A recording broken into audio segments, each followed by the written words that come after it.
for the thousands in attendance and the millions watching around the world. Ladies and gentlemen, let's get ready to rumble! Yeah. What's up? This is our boy Coach Malachi Williams in the building. We back. New Media Today USA Boxing, man. We back, y'all. We back. Yes, y'all. What's going on, fam? We back in the building, man. We just sitting here laid back, chilling, man. You know, making it do what it do, man. You know, salute to everybody, man. We're gonna allow YouTube to send out the notifications out there on the chitlin circuit. Let everybody know that the old boy is on today, man. The old boy, New Media Today USA boxing family. We are here. Let them know that we are here. You know, let them know that we are here. You see what I'm saying? It is what it is, man. Yes, sir, man. I hope everybody's having a good day.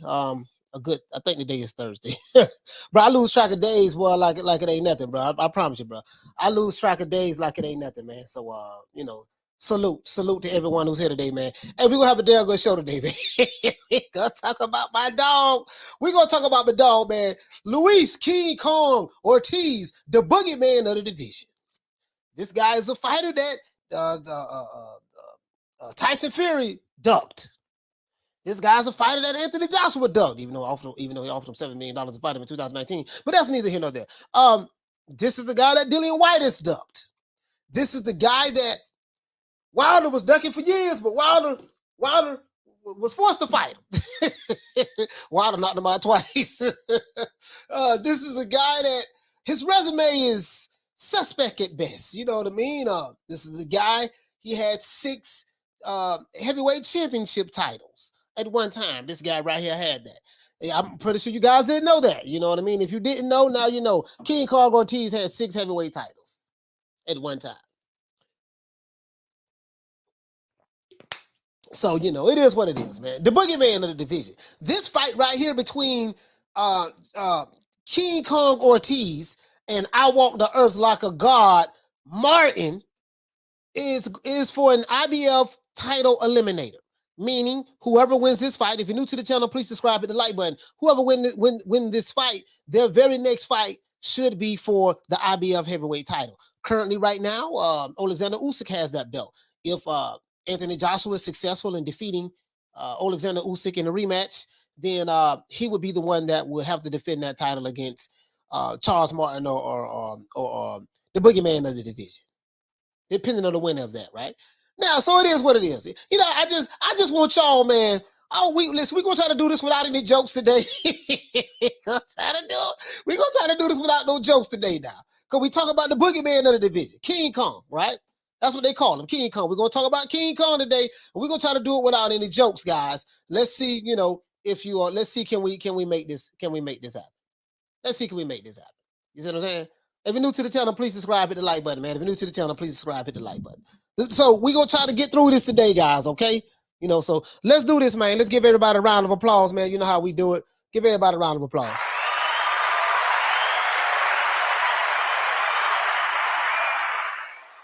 You know what I mean? So it is what it is, man.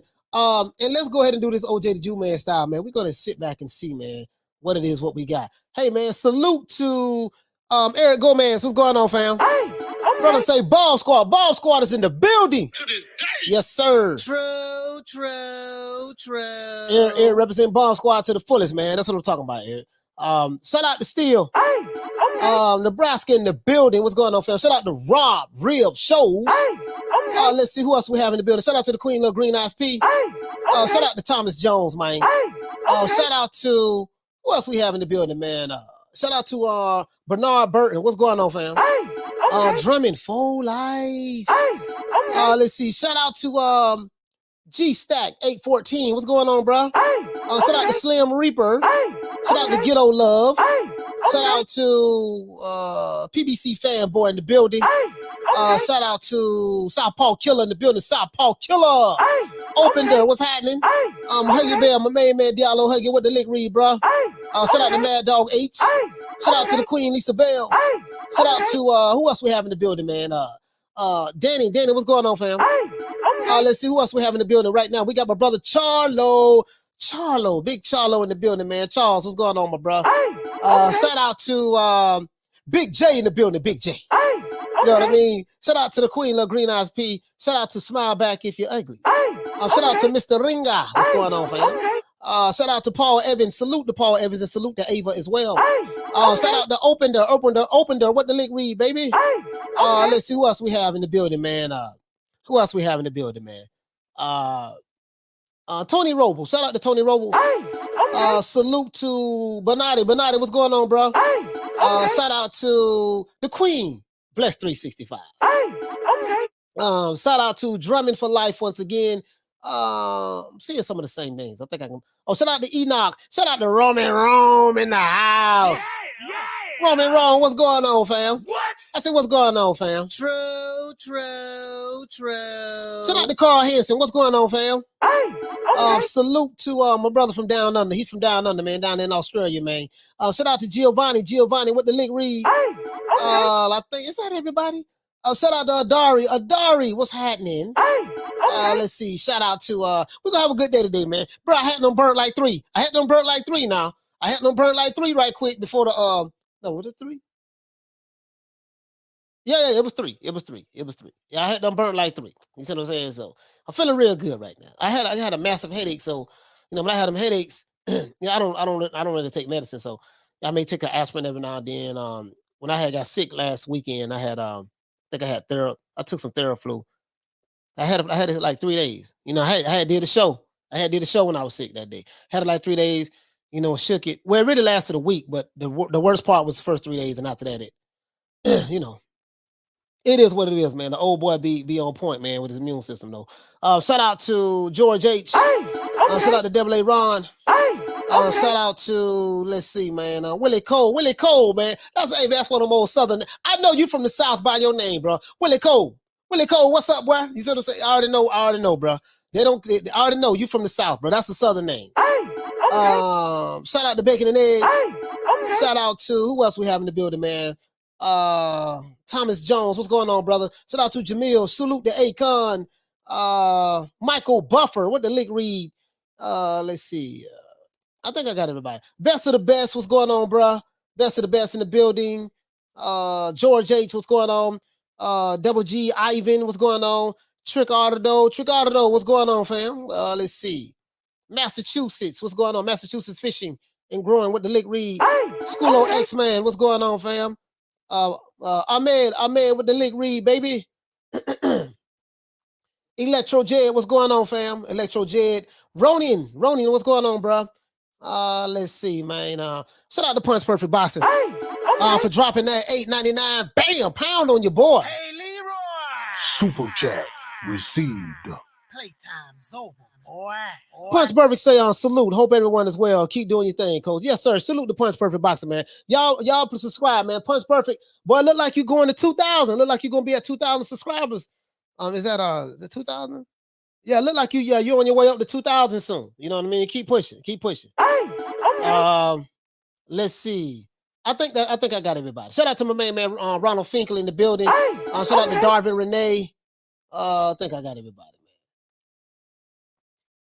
Yeah, I think I got everybody. Shout out to Wizard Sleeve. What's going on, fam? Salute to the Queen, all that. Salute to Billy Kidman. Shout out to Help Me. What's going on, fam? Yeah, I almost forgot all these guys at the bottom. Shout out to F Society. Douglas Duran. What's going on? Let's see, man. Let's see. I want to make sure I get everybody before we start the show. I think I got everybody. Shout out to Killy Boxing as well. Shout out to GDPT. And I think that's it. I think I got everybody. Let's get into this, man. Let's get into this, man. I want y'all gonna support the Boogie Man of the division, man. The Boogie Man, right? This is the one that, you know, this is the one that everybody go to trembling and shaking like booty meat when they see him. I heard he's 52. That's what they say. You know what I mean? They say he's 52. And I'm inclined to believe that because he looks every bit of 52. The 5 and the 2. You see what I'm saying? Shit, you know, that'll make him 5 years older than me. You see what I'm saying? But anyways, man. Louis Ortiz versus Charles Martin fight is happening in 2 days, guys. And nobody is talking about it. I noticed that some of the same guys who were saying that King Kong Ortiz is the Boogie Man of the division, they're not even promoting King Kong Ortiz on their channels. I noticed that. That's going to show you how fickle, not only fickle, but how full of shit they was. Only reason they brought King Kong Ortiz up was because when he fought Wilder, if Wilder beat him, they had to make Wilder look like this superhero. And I get that. There's nothing wrong with that. There's nothing wrong with that. You're supposed to do that. But just admit that's what it was. That's all I'm saying. There's nothing wrong with that. But just admit, no, you know what, dog, we were just capping, just trying to build him on up so to make our guy Wilder look good. And there was nothing wrong with that. But the fact that what I have a problem with is they stuck with the boogeyman of the division narrative. This was a marketing ploy that was put together by the PBC. You know what I mean? That was that Wilder put out there as well. I think it was, they put together a marketing ploy. We got to make this opponent seem like he's dangerous so that to get the general public, to get the general public to support this fight. So he's the boogeyman. He's the most avoided heavyweight in the history of the heavyweight division. Did nobody want to fight him? You see what I'm saying? Everybody's scared of him. All right, okay, cool. Okay, cool. So that's what that was. And just come out and say it. I think the gig is up right now. We already know what time it is. We know this man ain't no boogeyman. We know ain't nobody scared of Ortiz. We know ain't nobody scared of him. You see what I'm saying? So cut it out. The gig is up. You see what I'm saying? Now, normally when there's a big fight, boxing fans are so excited to see it when it's a big fight, especially in the heavyweight division. But for some strange reason, Luis Ortiz, who is supposed to be the boogeyman, guys, of the heavyweight division, according to the LDBC, and Charles Martin, I walk this earth like a god, is being ignored by the boxing fans. Now, the question is why, guys? I have a question. Why? Why no one talking about this fight? It's a heavyweight fight, right? Two big heavyweights. You see what I'm saying? One from Cuba, live in Miami, live in Miami. And another one is another one's from Los Angeles. I think Charles Martin is from South Central or somewhere in LA. You see what I'm saying? So why ain't nobody? Why? The question is why, guys. What's wrong with you guys? We supposed to be supporting, and it's on pay-per-view. Now, could it be that because this fight is on pay-per-view, you know what I mean? This is why this fight is being ignored, because it's on pay-per-view. You know what I mean? This is not a pay-per-view fight in my eyes, guys. For some reason, this is not a pay-per-view fight. It's not. This is an average fight at best, and it should be on regular television or cable. That's what it should be. Luis Ortiz allegedly is supposed to have a lower fan base. Charles Martin allegedly is supposed to have a lower fan base. Well, I have a question, guys. The only problem is, no one knows where their fan bases are at, right? Ortiz, they say he was the boogeyman when he was fighting Wilder. Now it's like, okay, where's fans at? I don't see no Ortiz fans. I don't see no dedicated Ortiz YouTube channels. We had channels that was dedicated to the Teofimo Lopez. We ain't gonna say no names. The guy that got in the car accident, and say he was in a coma. Ain't gonna say no names. Throwing no shade. And and the other guys, who was saying that Ortiz is the boogeyman of the division. The alphabet boys. He's the boogeyman. Everybody's afraid of him. Now ain't nobody talking about Ortiz. Where's fans at? Where Charles Martin fans at? You see what I'm saying? Now, we're stuck with a fight that's on pay-per-view that no one even knows about. You see what I'm saying? And the bad part about it is that this fight is going head-to-head with college football. The college playoffs, I think they start on the first. They probably already started now, but the first is always going to be a whole lot of big bowl games. Now, the good news is that this fight is an IBF eliminator match, right? And this would allow us to see who would be fighting for the IBF heavyweights, who would be the mandatory, basically for I had no burn 3, so I'm like, man. Goddamn water, man. My throat itching. Anyways, man, you know what I mean? So this, Ortiz and Usyk has the IBF right now. So, whoever wins this fight, this is an eliminator for the IBF belt. You see what I'm saying? That's what this is. So we'll see how that pan out. You know what I mean? So, but what I want to ask you guys is this. Do you guys feel that that it's not fair that the boogeyman of the division, Luis King Kong Ortiz and Charles Martin, is being mistreated by their fans? Why King Kong Ortiz fans ain't representing for him? Why we don't have any King Kong Ortiz dedicated YouTube channels like we had them for Wilder, like we had for Teofimo, and stuff like that? Why like we have them for Canelo? Like we have them for Canelo too. I forgot about Canelo. Like we have them for Canelo. You see what I'm saying? Like why we ain't getting behind this fight? Why are we not willing to spend our hard-earned money to buy the boogeyman and I walk the earth like a god, Martin? You see what I'm saying? Why is that, guys? Why is that? You see what I'm saying? And that's what I want to ask you guys. Do you feel that it's not fair that the boogeyman of the division, King Kong Luis Ortiz and Charles Martin fans are being mistreated by their fans, right?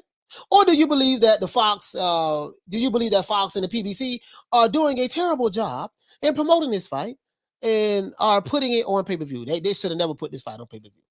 If you're new to the channel, please subscribe, hit the like button. If you're new to the channel, please subscribe and hit the like button, man. I want to open up the phone lines because I want to talk to the people. You know, I love the people, you know, from the people, by the people, other people, from the people. You see what I'm saying? Whatever the people want me to do, that's what I want to do. I represent the masses, not the classes. Why? Because the classes represent the elites and the masses represent the people. So whatever the people want to do, that's what we want to do, man. So we represent for the people, other people, by the people, and we believe in the people because the people believe in us. As long as we are giving them the fights that they want. So when you don't get the fight, so when you give the people the fights that they want, the people will support you. When you don't get the people the fights that they want, the people gonna kick your ass to the curb. But let's talk to the people, man. I'm in the chat, man. You know, the Boogie Man. What y'all feel about the Boogie Man, bro? Damien says, he says, sounds like you had that Amarian.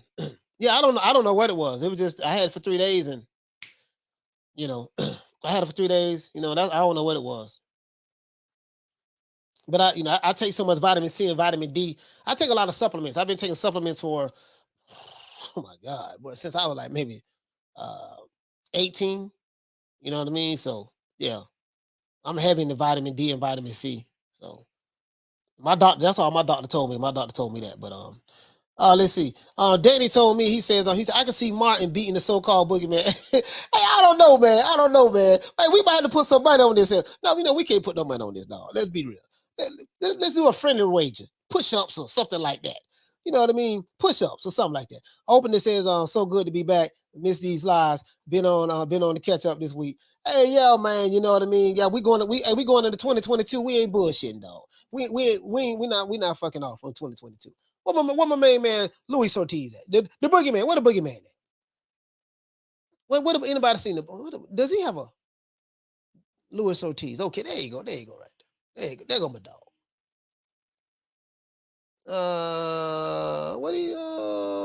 Okay. Oh, that was 2020. He said that was 2000. I'm trying to find. I don't even think Luis Ortiz, does he have a Twitter page or something? Is he on social media? I don't see none of his fans. Let's see. Mad Dog ain't say the stickiest of the icky. Yes, sir. Man. Yes, sir. Yes, sir. Man. Yeah, man. Yeah, man. Douglas Duran, he said, I'm here, coach. So salute to the Queen Arlette, man. Salute to the Queen Arlette, man. Yes, man. Yes. I love to see the ladies in the chat. I wish we can get more. We need more female fans of boxing, man. That's what we need, man. And the only way we gonna get them, we gotta stop all this cherry picking. We gotta stop. But this ball man taking the easy matches, fight another ball. Yeah, we can't have that, man. Clubber Lane, we gotta go out Clubber Lane style. You see what I'm saying? He said, if you look closer, you can see Luis Ortiz in the Last Supper painting.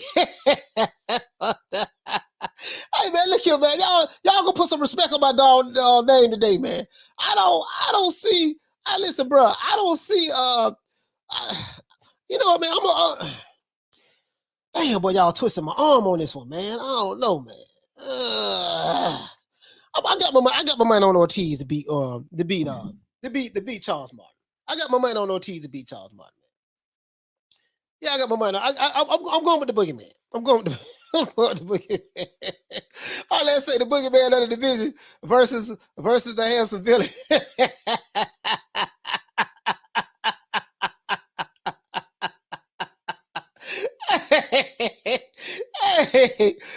Hey, Bless say so excited if I can.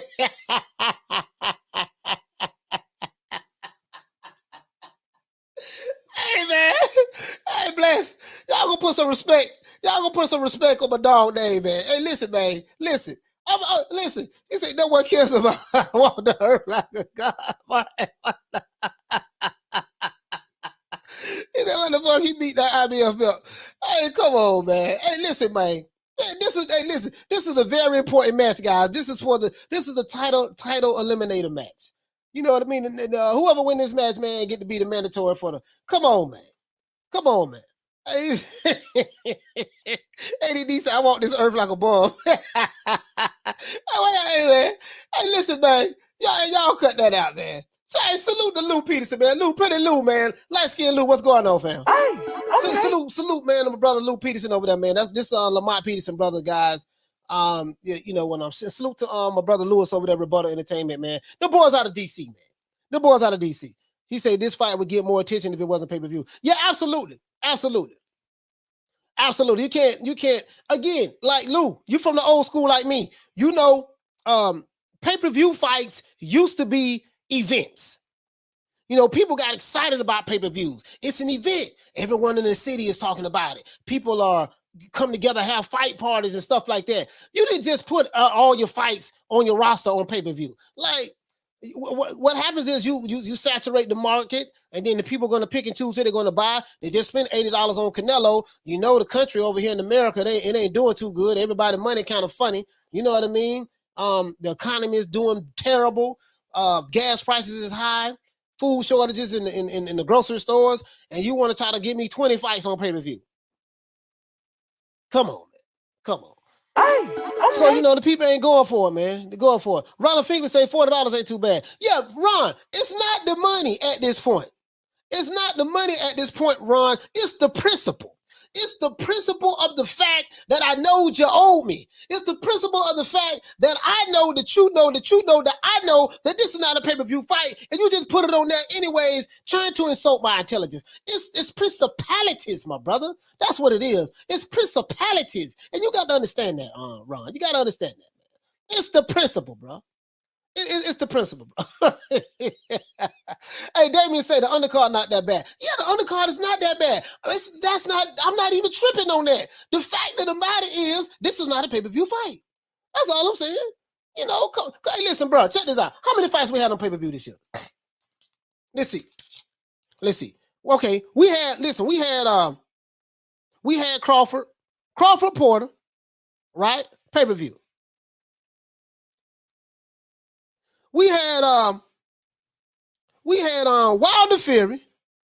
These are the $80 pay-per-views, right? Wilder Fury 3. I'm finna show you something. Bro. We had Canelo Plant. We had Big Nello versus Caleb Plant. You know, it's calling me bad. Right? So we got so that's 3 right there. And I'm pretty sure we had a couple more. What other pay-per-views they had out there? Those, like, these was three, you know, 2 of these was, one was $70 and 2 was $80 a piece, right? So you talking about $160, that's $250 right there. That's $250 in pay-per-views right there. Right? And I think it was and then if you had the zone, you pay for the zone for the year or for every month or whatever. Shout out to the Queen, Nick Rich. She said hopefully Martin's britches won't restrict his movements in the ring. But you get what I'm saying though. It's the principle, man. It ain't the fact that the pay-per-view is only $40. It's the principle. The people looking at this is the value, you know, the value of this fight. It ain't worth no goddamn, you know, this ain't no pay-per-view fight, dog. Come on, man. Come on. And we got Josh Saylor. We got Josh Saylor and Jose Ramirez for Undisputed, and that was on cable. That was on ESPN2 or something like that. That wasn't even pay-per-view. Man, we got Teofimo Lopez when he fought Lomachenko last year. We got that on regular ESPN. Hey, Carl say weed prices are down, coach. Hey, I don't know, man. Hey, bro. Woo, boy. You know, hey, man. I found me a new plug. That's all I'm gonna say. I found me a new plug. Well, you know, I ain't gonna say no more now because I want to tell on myself.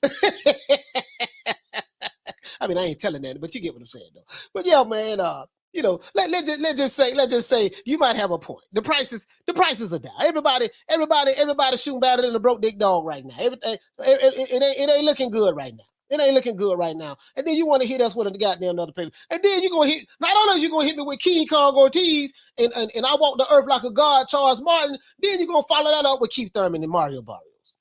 Boy, y'all really trying the system. Boy, oh my God, bro. That's all I'm saying, guys. It's the principle. It's principalities, man. You know what I mean? We know this ain't no goddamn pay-per-view fight. If you're new to the channel, please subscribe to the like button. He said, Coach, I heard Luis Ortiz's legendary amateur career.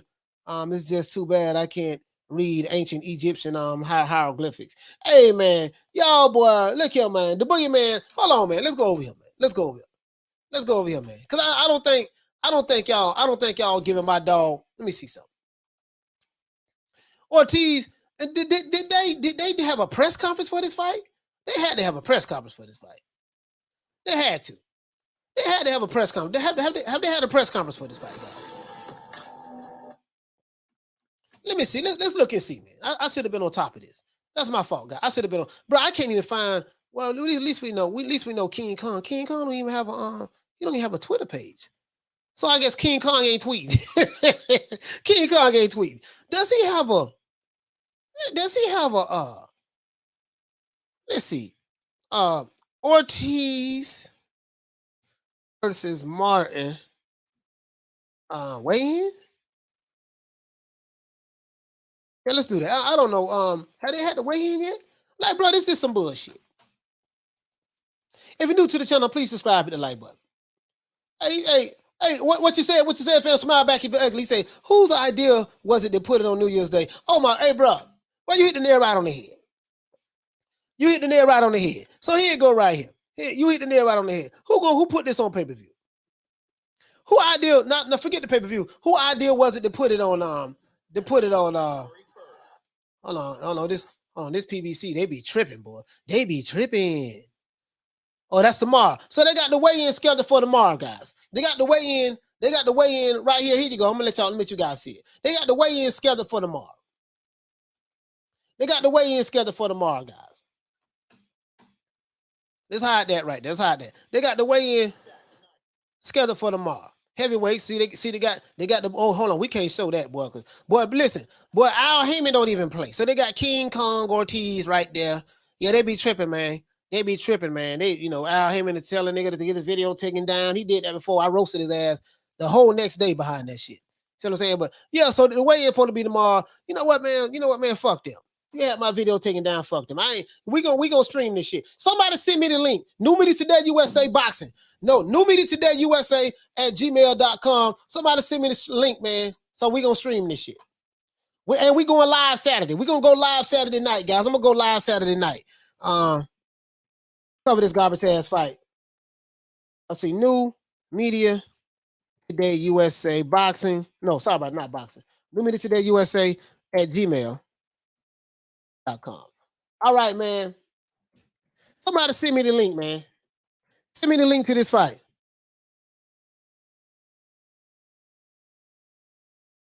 Yeah, y'all do that there, man. Y'all do that there, man. Fuck that.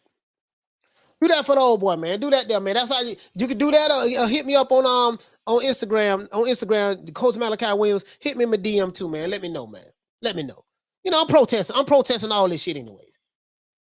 I'm protesting all this shit. Till we get the fights we want, goddamn it. I ain't fuck y'all. You know what I mean? When I say I ain't talking about y'all in the chat, I'm talking about this PBC shit. Fuck that. Y'all ain't gonna give a nigga what he want, and you can't get my bread. That's how we doing that. And I got the money to send it. Shit, I got $50 right now. I got the money to buy that shit. I got it. It ain't no problem. Shout out to my main man Ronald Finkley. Hey, okay. For dropping that $2. Bam, super chat on your boy. Hey, Leroy. Super chat received. Playtime's over, boy. He say super chat. I appreciate that, Ron Boy Fresh, man. Listen, man. Listen. It's not what my brother say. He says, James Burrell. He say probably going to be a good fight, but I'm not interested in paying for it. Exactly. You know what I mean? Yeah, man. Yeah, I'm like, man, they be, yeah, man. Upset alert. Ain't nobody really talking about this shit, man. I'm looking at this shit right here, man. The Boogie Man right there. Him and Wilder. Martin focus on Ortiz. Boy, hush. Boy, hush. Well, listen. Let me ask you guys a question. Does Charles Martin have any fans? Does Charles Martin or Ortiz? I'll probably say Ortiz maybe have more fans than Charles Martin. But listen, bro, we ain't hearing nothing about neither one of these guys. Bro, I can promise you, I just went to the barbershop this morning. No one is talking about this fight. Normally, they talk about the fights in the barbershops and be excited and stuff like that. I don't see nobody talk about this fight, bro. I don't even think the people know this fight is on. You see what I'm saying? And then, so I got something to say to you. Put the link up. Now, you can call in. As a matter of fact, you got something to say to me, just call in. I don't drop no links because I don't know. You got dudes be trolling and showing dick pics and stuff like that, so I don't drop no links. We get over 100 likes. Let me see. Do we got over 100 likes? Yeah, we got over 100 likes. Let me drop. I'll drop the phone line. You got something to say to me? You can call in. I don't duck no nigga. No avatars, none of that shit. Let's see. Phone lines is open. Got something to say to me? Nigga, call and say it. I want to hear from you. Let's see. Yeah, it's connected too. It's connected. Let's do this. You know me. Phone lines open. Phone lines open. Yeah, man. If you're new to the channel, please subscribe, hit the like button. Yeah, ain't nobody supporting the fight, man. So, I don't know why Ortiz fans. I don't know. We'll see. We'll see what the numbers are gonna do. But if the Tank Davis versus Esau Cruz numbers are any indication, and Jake Paul versus Tyron Woodley are any indications of what we can expect from these pay-per-views, this shit in trouble. I can tell you that right now. This shit is in trouble. Yeah, this is. I can tell you that right now. This shit in trouble. If the last two pay-per-views the last two pay-per-view fights that we just got the numbers on, Tank Davis, Cruz, and Tyron Woodley and Jake Paul, if those are any indications of what is to come, this shit is in trouble. Let's see if this is this guy. He said he got something he want to say to me. Let's see. Caller, what's your name? Where you calling from? What's going on, man? This is Randall. I'm calling from LA. Randall calling from LA. What the league read? What you want to talk about? Yeah, Rameth. Rameth is my name. R-A-M-I-T-H. Rameth. Okay, Rameth. What's going on? Yeah, yes, sir. Yes, sir. Yes, sir. Hey, I was just I saw your commentators comment on the Ortiz fight with Charles Martin, and I think you were saying that why it's not being talked about, right? Right.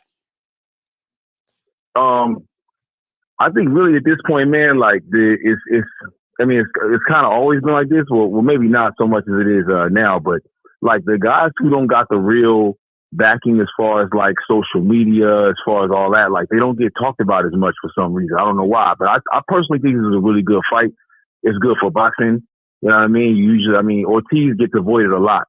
So it's kind of like, I'm kind of glad he got the fight. I was hoping to see him against White. I was hoping to see him against Ruiz as well. So I'm just glad that he's at least getting this fight against Martin. I'm glad Martin stepped up to the plate because I think Ortiz still got a lot of good fights left. Well, you know what? I'm going to say this. I'm glad that Ortiz and Martin are fighting each other. They're going to make them some money. I don't know how much they're going to make because we don't know that. They haven't made that publicly. But I will say this. I think it's the principle that this fight is on pay-per-view. And I understand. I get it. Hey, man, Charles Martin wanted a certain amount of money that the PBC couldn't pay him. Ortiz wanted a certain amount of money the PBC couldn't pay him. So what they did was they said, hey, listen, we're going to give you guys this much amount of money guaranteed, and then we're going to put this on pay-per-view. And we're going to see if the fans are going to foot the bill to buy this pay-per-view fight. So that's where the rest of your money is going to come from. After we recoup our money, of course, for putting it on TV and stuff like that. So that's what that tells me. The guarantee is low. And so it's not a pay-per-view fight. I love the fight card. I love all of that, but it's not a pay-per-view fight, bro. It's not. It's not a pay-per-view fight. I think that's all it is. I do agree. It's not a pay-per-view fight. I would argue with that. I just think that based on the last performances, even Ortiz, even though he got stopped by Wilder, the last few fights, he had another fight after that. He did pretty well. I still think, considering no matter his age, he still shows a lot of good skill. I think he still beats a lot of guys who are 20 years his junior. Yeah. Okay. Well, yeah, absolutely, man. I just didn't understand. Like, we not hearing a lot of stuff. Like, like when Wilder's fixing the fight, everyone is talking about Wilder. You know what I mean? Because Wilder name. I'm gonna be honest with you. Wilder's one of those names on the content creation. When you drop his name, it's gonna bring the views. It's gonna bring everything. But with and he's one of those fighters. Him, Canelo's, Errol Spence's, stuff like that. But Tank Davis's. But Ortiz, no one's really talking about him. And like you say, it may be a very good fight, but there's no excitement about it. And I think that being on pay-per-view is kind of like it's leaving a bad taste in people's mouths. Again, I just gave you 3 fights that we. Oh, you know what? I forgot all about putting Tank Davis and Cruz. That was another pay-per-view fight. So we got all these pay-per-view fights. You know what I mean? When we just paid. How did that fight didn't do well? Cruz and Tank didn't do well. No, I did 52,000 pay-per-view buys. You know, they went up against the NFL. Oh wow, that's. They went up against the NFL on a Sunday night, bro, in LA. Yeah. That wasn't the BS. I know where you at. So, yeah, you came, man. Hey, but listen, we got calls calling in, man. Thank you so much for calling in. We say Raymond. Ramith, R-A-M-I-T-H, man. I'm a pro fighter too, man. I want to know right now, but I'm gonna keep fucking with your page, man. Yeah, man. Let me know, man. Let me know. You got a social media page? Yeah. Big Ram, B-I-G-R-A-M. B-I-G-R-A-M. And then dot S-O-N-S-U-N. No, is that your that's your Instagram, right? Instagram, yeah. Big Ram .son. S-O-N-S-U-N. Yeah. I want to know. S-U-N. Okay, I'm gonna follow you. Okay, I'm gonna follow you. All right, man. I'll follow back, bro. Appreciate you. Yes, sir. Hey, so yeah, man. Shout out to Raymond, man. Shout out to Raymond. Yeah, I think that's it though, guys. I think the only thing it is it's the simple fact that hey, you listen, bro. Check this out. Tank Davis, Esau Cruz. That was what? That fight was $70. That was $70. $69.99. That was $70, right? Crawford Porter was $70, $69.99. They came right behind Canelo Alvarez. You know, goddamn well, Canelo did 800,000 pay-per-view buys, him and Plant, and then you're going to put Crawford 2 weeks after him. Well, you knew that was a recipe for disaster. Then we played for Wilder Fury. That did less than 600,000 pay-per-view buys, but that was $80. That was $80, guys, right? All of these pay-per-views back to back to back. Listen, and then we have Canelo Plant. That was $80, $79.99. So, bro, we had Wilder Fury 3. Well, we had Anthony Joshua, but Joshua, they fought on the zone, so we ain't gonna count that. That was at the zone fight. But we talking about just the pay-per-view buys. Check this out, guys. Check this out. Canelo Plant, $80. That was before that, Wilder Fury 3, $80. That was in October. And then November the 6th, right after that, Canelo Caleb Plant, $80. And then 2 weeks after that, Crawford Porter, $70. And then I think a week or two after that, we got Davis, we got Javante Davis and Esau Cruz, $70. So you got back to back pay-per-views. And come on, man. And then they hit us. Then they hit us with the Jake Paul. Well, you know, true boxing fans, we ain't about that shit. But Jake Paul couldn't even get his own audience to come. Then Jake Paul and Tyrone Whitley was, I think, $80 maybe. I don't know what that was. You know what I mean? So you got Paul versus Whitley. We didn't, I don't think no boxing fans bought that shit. We know that was a sideshow. But what was that? $70? I don't know. That probably was $70. I don't know what it was, but you get what I'm saying, though. So you got all these goddamn pay-per-views, and the last 2 pay-per-views flopped. Now you're gonna hit us with this on pay-per-view again. I love the fight. I'm not knocking the fight. I love the fight, guys. But the problem is you don't hit us with all of these. Look at these pay-per-views, guys. Listen, Wilder Fury 3, that was a good fight. Canelo Caleb Plant, Canelo became undisputed. Crawford Porter, Crawford beat a PBC fighter. Davis versus Cruz, that was a cherry pick, and that cherry fought harder than they thought he was gonna fight and went 12 rounds. And then hit us with Jake Paul versus Whitley. Come on, man. 1, 2, 3, 4, 5, back to back. And then now you're gonna hit us with Ortiz and Charles Martin. And I do understand why Al Heyman did it. It's because Charles Martin and Ortiz wanted a lot of money, probably. And Al like, listen, man, we ain't putting up no whole lot of goddamn money. Oh yeah, Ugas and Pac. I forgot all about that. Thank you, fam. Ugas and Pac. I forgot all about that. Thank you, brother. Ugas versus Pac. Versus Pacquiao. Yeah, Ugas versus Pac. So I think that was $70. They dropped it. I think they dropped it when Errol Spence wasn't going to fight. So that was $70.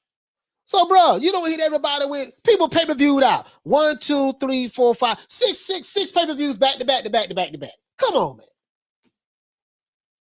You feel me? That's all I'm saying. Yeah, now y'all get what I'm saying now. Now I don't get what you're saying now. He said, yeah, I heard, that's those are the reported numbers by Jake Paul and the people have spoken. The people have spoken. They tired.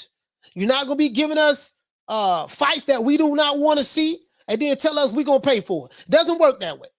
And that's send a message to these fighters, because that money that these pay-per-view buys, people who buy these pay-per-views, it goes to the networks, the cable companies, the satellite company. They get their money. Then the promoter, they probably get their cut or whatever. The fighter got to pay the promoter 33%, something like that. And then he got to pay. Then the fighter got to pay his managers. He got to pay his trainers and stuff like that. So that pay-per-view money is the company saying, "Hey, we are banking that the people are going to pay your salary, and they're going to pay us back our money that we might have put up to promote the fight." People ain't buying that shit. People ain't buying it. You just sit here, you don't know what I'm talking about? And they act like they don't know what we talking about, bro. They act like they don't know what we talking about. Yeah. You know what I mean? So we sending a message. No, we ain't buying that shit. We're not buying that shit. You ain't giving us what we want, we good. Well, you're not giving us what we want, we good. And I think the people are sending that message. Ortiz versus Martin should be $29.99, trying to pay more. No. Ortiz versus Martin should be on just regular cable. It's not a pay-per-view fight. It's not a pay-per-view fight. It should just be on regular cable. But I get it. Al Heyman can't pay these guys what they want, so we're going to put it on pay-per-view and see if the fans going to buy it. The fans ain't buying. I can promise you that the fans ain't buying that shit. Bruh, that shit might do 10,000 pay-per-view buys out of the whole entire country. Literally. It's coming up against college football. College football is more popular than professional American football. Bruh, do you see them fans that be out there at college football games? They be, bruh, bigger stadiums. They be, bruh, you running up against that. As a matter of fact, I don't get it. Somebody send me the stream, though. Somebody send me the stream. I ain't paying for it. I can promise you that I ain't paying. Somebody send me the stream, man. I hit you, man. newmediatodayusa@gmail.com. newmediatodayusa@gmail.com, man. Y'all send me the link, man. And I'm going live. I'm going live on this fight.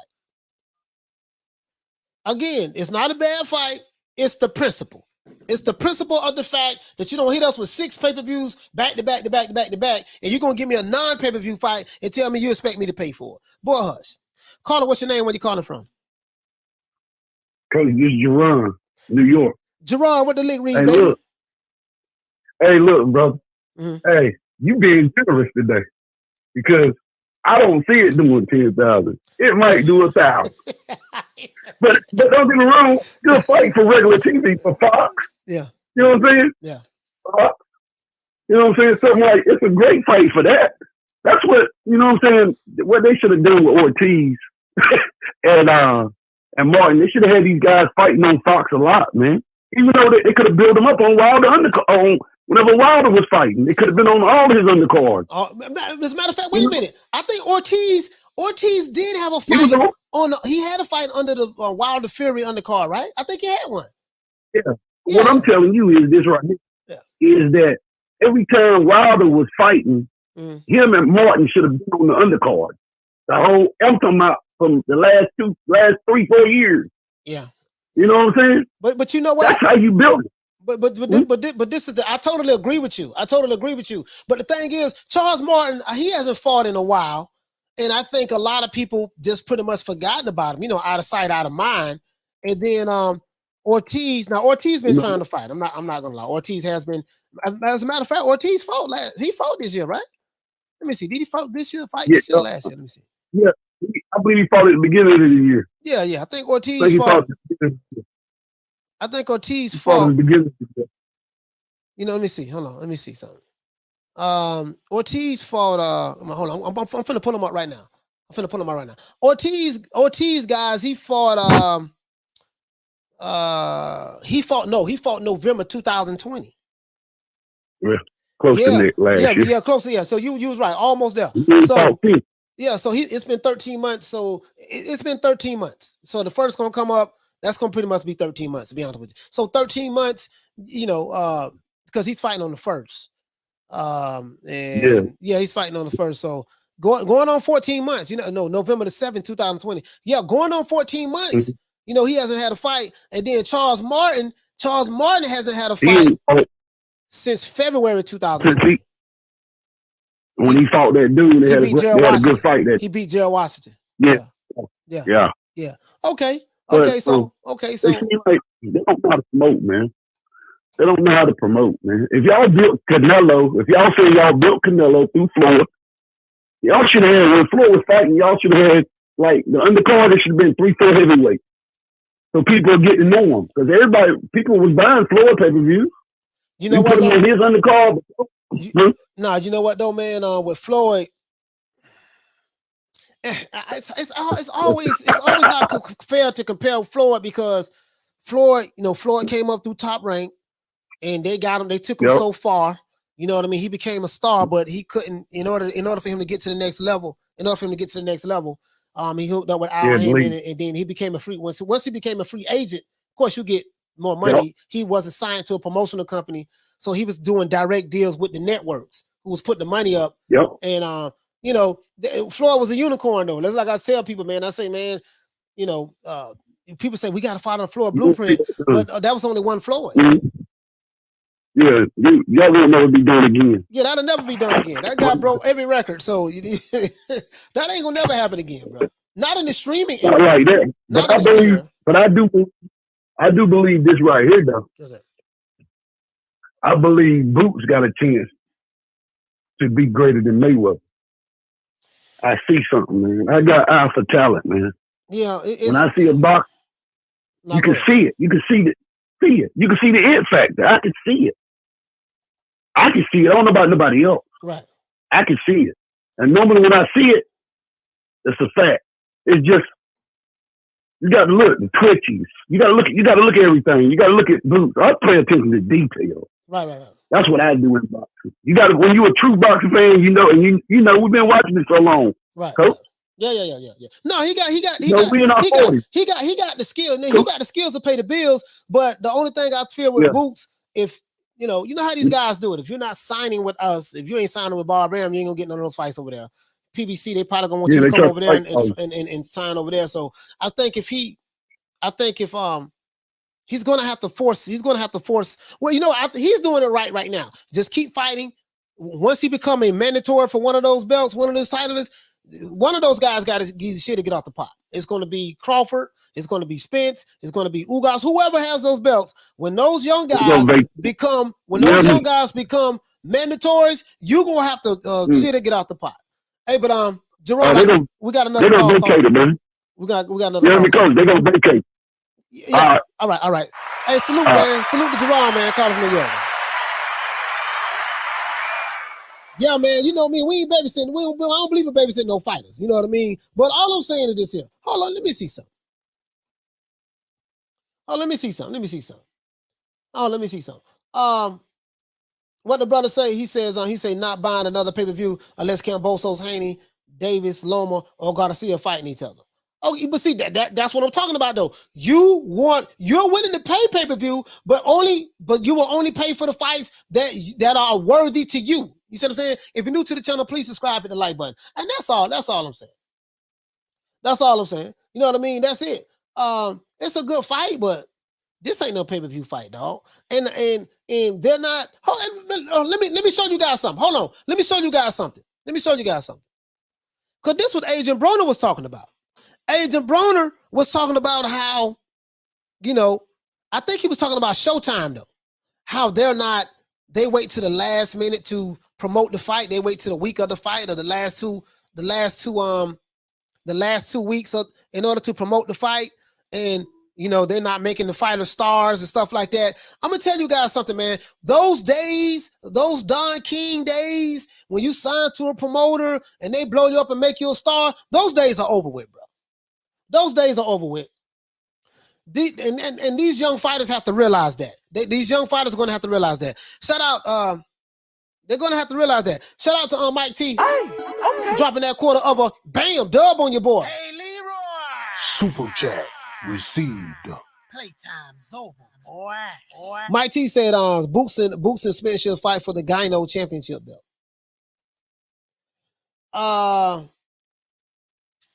Who else we got in the building, man? Killy Boxing said, "Oh, salute to Deborah Booker. I saw you as well." Killy says that sorry about that. Killy says that Ortiz is still trying to find the AJ money. His manager turned down $7 million for a $500K fight. Yeah, but that was crazy as hell, bro. Bro, that was crazy as hell. You know, we got to be loyal, man. Damn that lawyer shit, nigga. You got right. Joshua offered you $7 million in 2019. You turned the fight down. Then he ended up fighting Andrew Ruiz, and then Andrew Ruiz beat him. You know what I'm saying? But that was crazy, bro. But you the boogeyman, somebody ducking you. Boy, hush. Well, listen, that shit, bro. Didn't I show you guys the article? Didn't I? Hold on. Let me pull that article up, bro. Let me pull that article up. Nick Rich, what you say, Queen? You say, my husband buys UFC fights, and he's a penny pitcher. So he limits pay-per-view spending on boxing pay-per-views. He'll quickly tell me to wait the next day when it's on YouTube.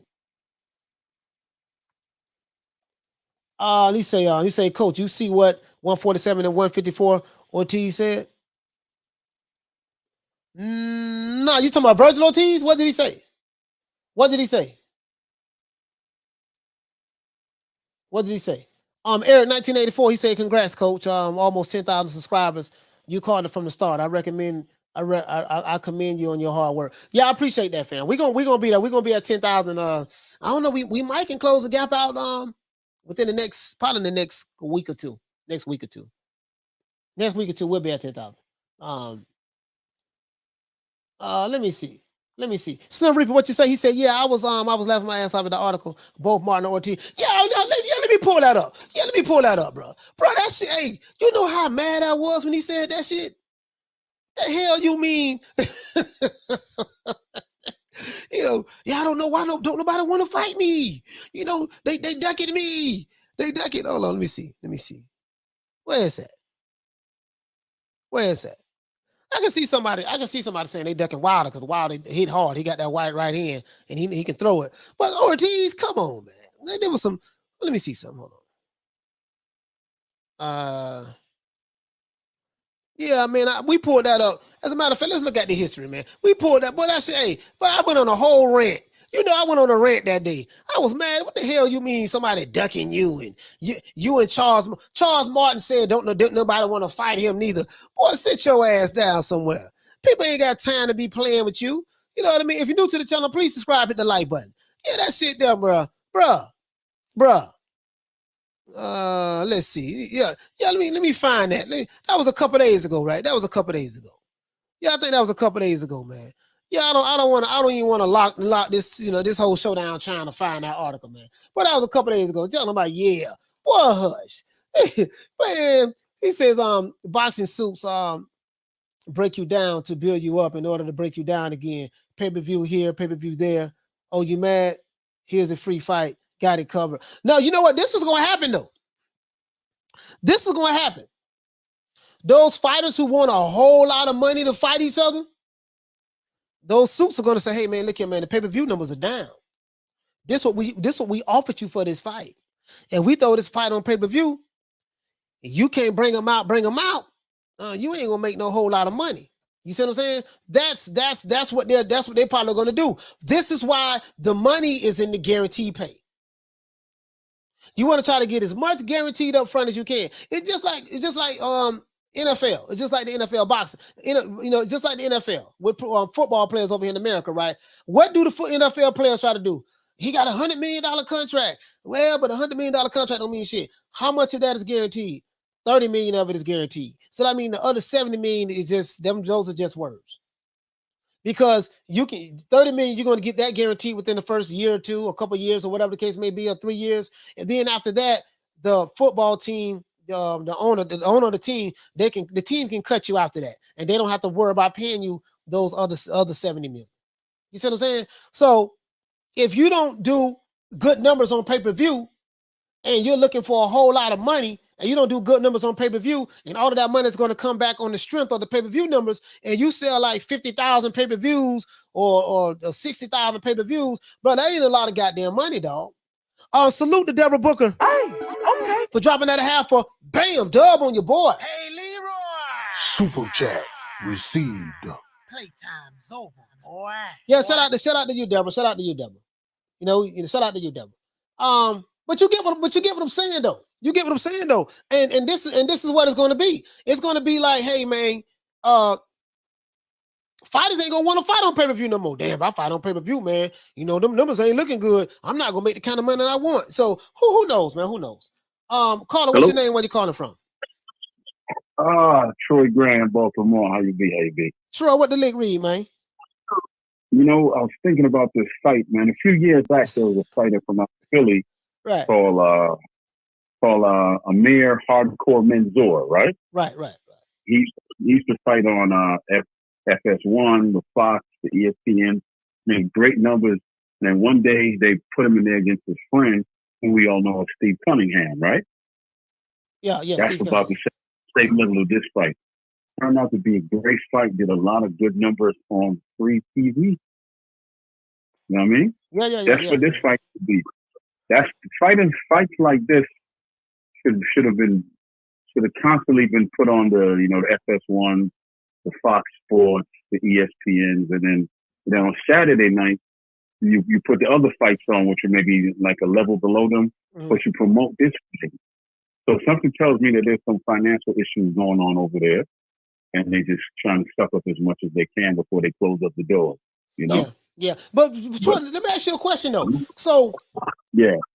Do you agree in my analysis that I think the reason why they put this fight on pay-per-view is because Charles Martin wanted to get paid a certain amount of money. Ortiz wanted to get paid a certain amount of money.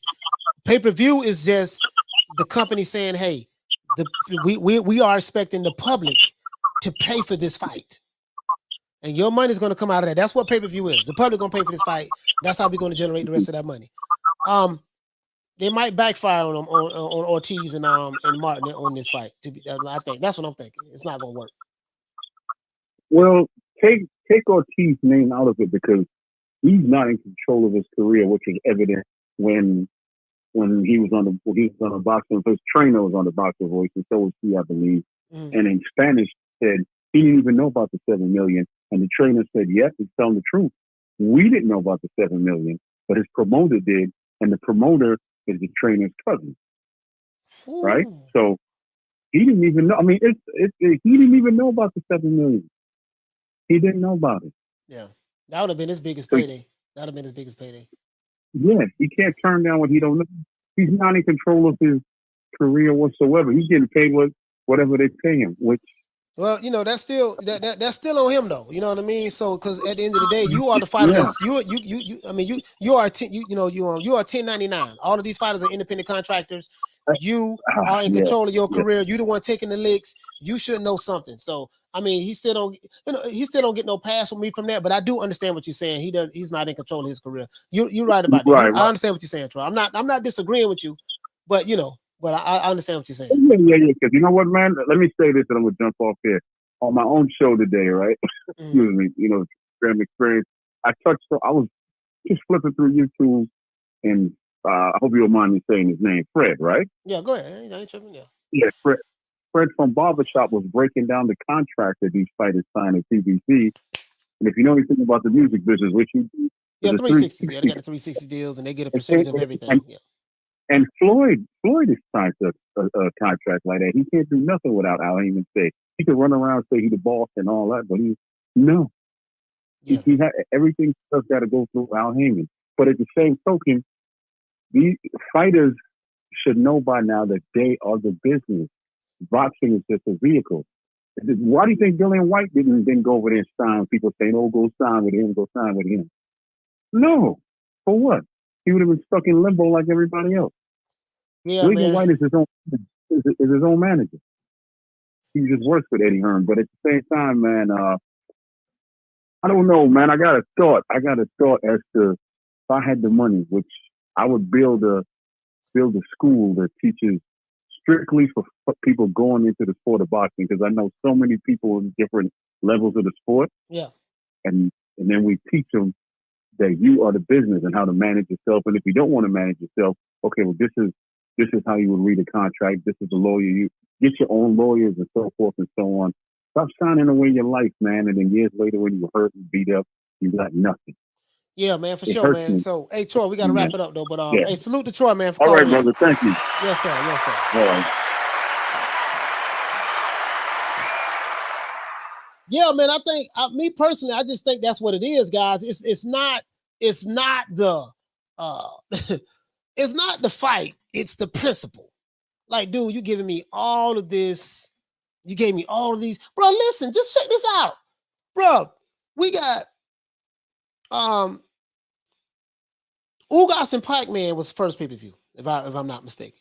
Ugas, Pac-Man. Then we got Wilder Fury. I could be wrong, but one of the two. I think we got Ugas, Pac-Man first, and then Wilder Fury. It could have been after. I don't know. I don't know. But they was right behind each other, right? Either or. Then we got Canelo, Caleb Plant. Then we got Crawford Porter. Then we got Davison Cruz. And then we got Jake Paul and Woodley. But that's 1, 2, 3, 4, 5, 6 fights back to back. But anywhere between $80 to $70. Come on. I mean, I think it's just, I think people are just pay-per-viewed out right now. It's pay-per-view fatigue. You see what I'm saying? That's what I'm thinking. And then, especially if it's a fight that they don't, especially if it's a fight that the people are not excited about. He said, Coach, do you want to bet Martin Ortiz fight? Man, hell no, I ain't betting on that fight, man. If anything, I'll pick Ortiz to win, but I ain't betting on that fight, bro. Bro, Charles Martin, he has terrible footwork. Ortiz is slow. You know what I mean? Just, bro, I don't want to bet on that fight at all, bro. That shit a waste of me and your time. He say, Coach, do the Clubber Lane. Yeah, man, for real though. Shout out to Clubber Lane. But this ball been taking the easy matches. Fight another ball. Yeah, man. Yeah, you know what I mean, man. He say, Coach, Tank Barrios. Yeah, Tank Barrios. Tank Barrios did okay. They reported those numbers. You notice that. You notice they reported those numbers. Yeah, man, Tank Davis and Mario Barrios did 200 and some thousand pay-per-view, 200,000 or 210,000 pay-per-view buys. That's what we did. You know what I mean? That's what we did, Yeah, man. So that's what they're gonna say. Yeah, and then when the other fight come out, we had to get the source from we had to get the numbers from Rick Glazer, which him and Leonard Snod's nose been complaining about. That's not true, but they didn't want to release the numbers.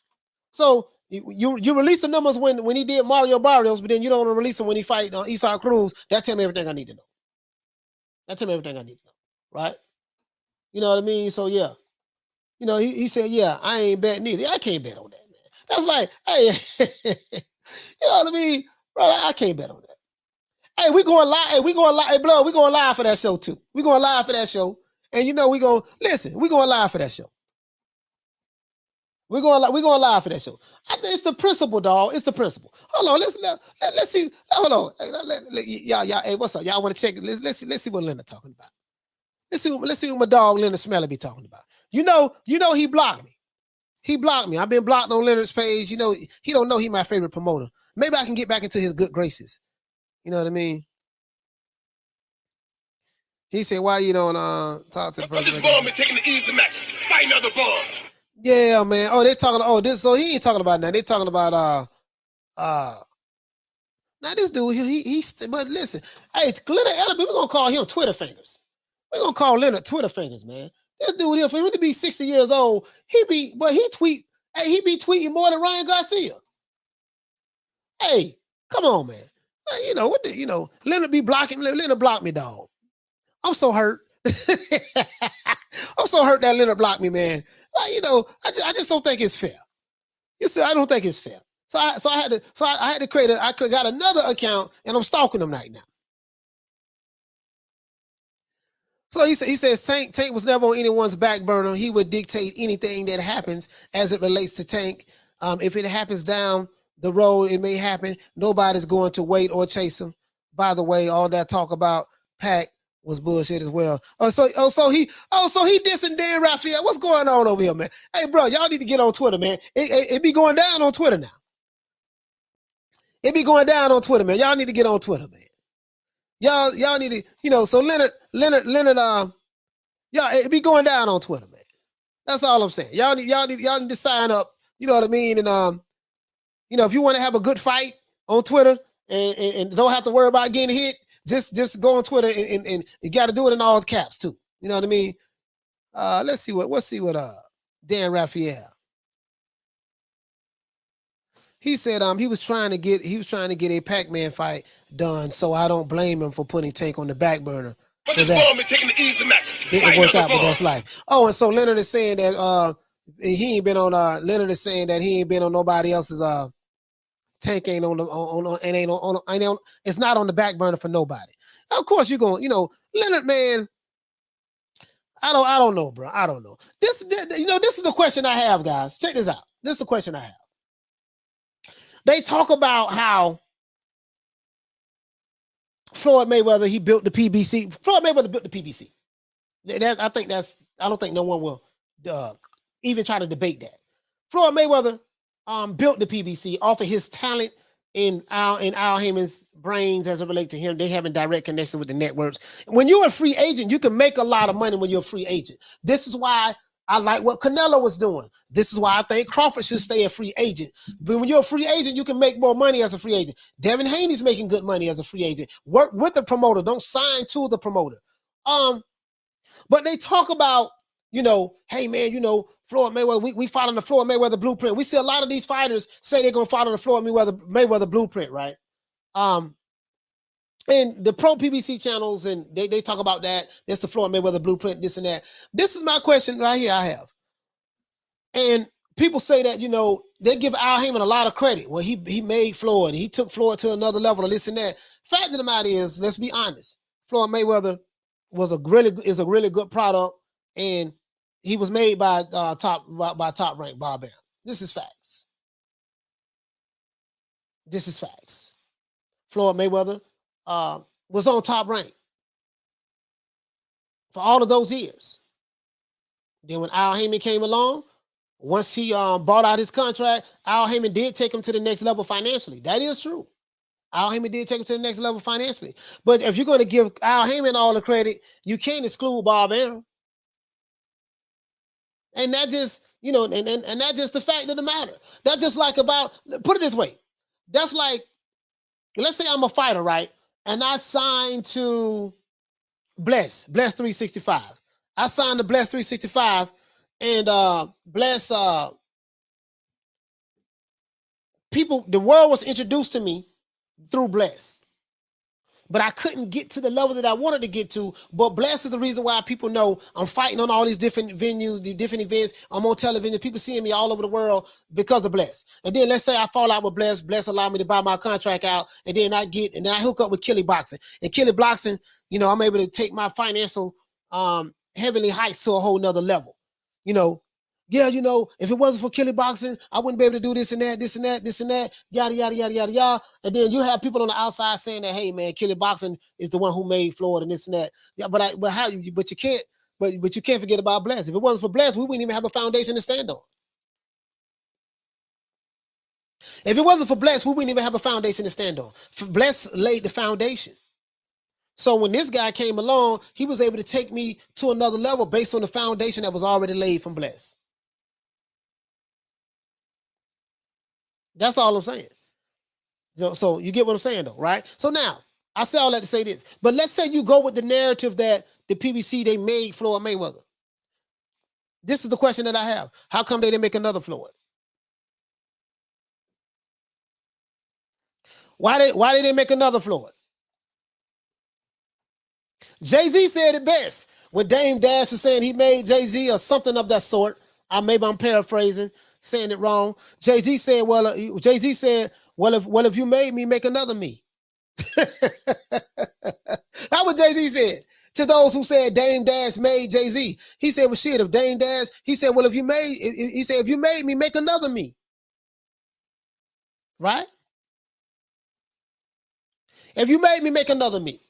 Why we ain't seen another Floyd Mayweather if they are,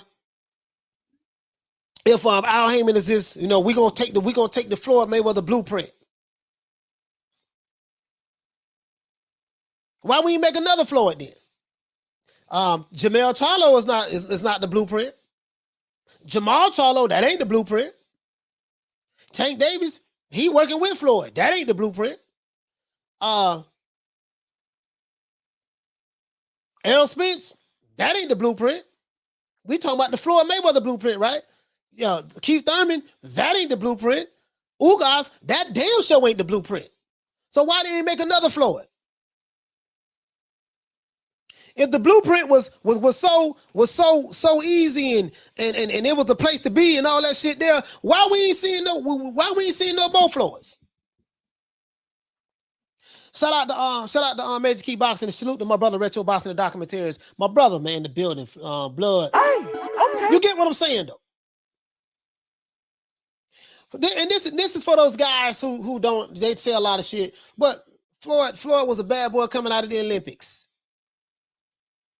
Do you notice most fighters who come out of the Olympics, they sign with Top Rank?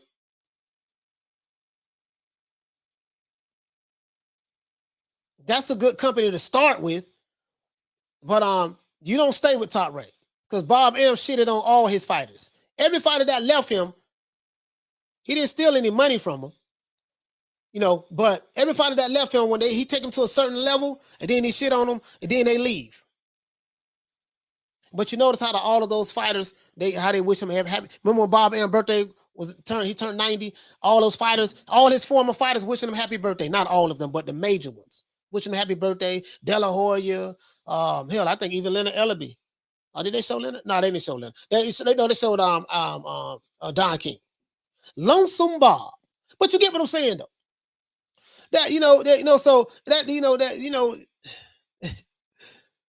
I get it. You know, you want to give one man credit, give one man all the credit while trying to ignore the other guy. I get what you're saying. I mean, I get it. You know, it sounds good. The narrative sounds good. But I look at it from both sides of the spectrum. That was a foundation there already. Facts. And I don't see no guy, and it's not like the PBC is a Floyd Mayweather factory, Floyd Mayweather factory, that Floyd Mayweather machine that's producing Floyd Mayweather. We taking the blueprint. We taking the blueprint. Boy, hush. And damn sure don't tell me this King Kong Ortiz and Charles Martin is the blueprint. Don't tell me that. Don't tell me that. Damn sure don't tell me that's the blueprint. It seemed like whatever blueprint they had going on in the beginning, that shit over. And I think the fans are tired. Like, you gotta, again, bro, like, you have to be known for putting out good products. You gotta make you some more goddamn stars outside of Errol Spence and Deontay Wilder. You're gonna have to know how to build fighters and make them known prospects, make them known amongst the boxing public. Because you got a roster of 200 and something fighters, and boy, whew, don't nobody even know who 2/3 of them are. Salute to Monica. Salute to Monica Silva. Hey, okay. Salute to Monica. Yeah. You know, but you get what I'm saying though. So this is all I'm saying. This is not a paper. Now listen. We gonna listen, guys. We gonna watch this fight. We going live for the Ortiz fight. We going live. As a matter of fact, tomorrow we'll do a prediction tomorrow. We'll do a prediction tomorrow, man. Who y'all think gonna get the fight? Bro, this shit here, bro. Like, I'm getting a headache. I need to smoke a joint just to even sit down and contemplate who I think gonna win this fight. Ortiz, 52 years old. Charles Martin, he has terrible footwork. He always about to trip and fall. I'm gonna go with the old man. I'm gonna go with Ortiz. Fuck it. I'm gonna go with Ortiz to beat Charles Martin. I ain't got no faith in Charles Martin. I'm just being honest with you. He does have that right hand though. Charles Martin. Well, no, Charles Martin is southpaw. So Charles Martin, he does have that left hand. So you have two southpaws fighting each other. Shout out to the Queen Blast 365. Hey, okay. Yeah, you know what I mean? But this ball is taking the easy matches, fighting other balls. Yeah, man. Yeah. I'm just saying though, man. Bro, it's not a pay-per-view fight, bro. I just read to you guys all of the pay-per-view fights that we had. 1, 2, 3, 4, 5, 6. And they came back to back to back to back. Bro, I just read it to you. Ugas versus Pac. That's supposed to be Spence, but Ugas versus Pac.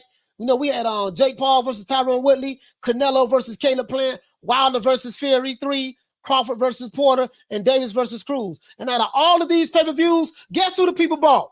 They bought Canelo versus Caleb Plant, 800,000, almost 800,000. We just rounded up. And then Wilder versus Fury did less than 600,000. So these was the top pay-per-views, and everything else nosedive. Everything after that nosedive. That told me that the people was done. The people was done. The people was done. That's what that told me. The people was done, bro. What the sleeve say? Mayweather screwed U.S. boxing.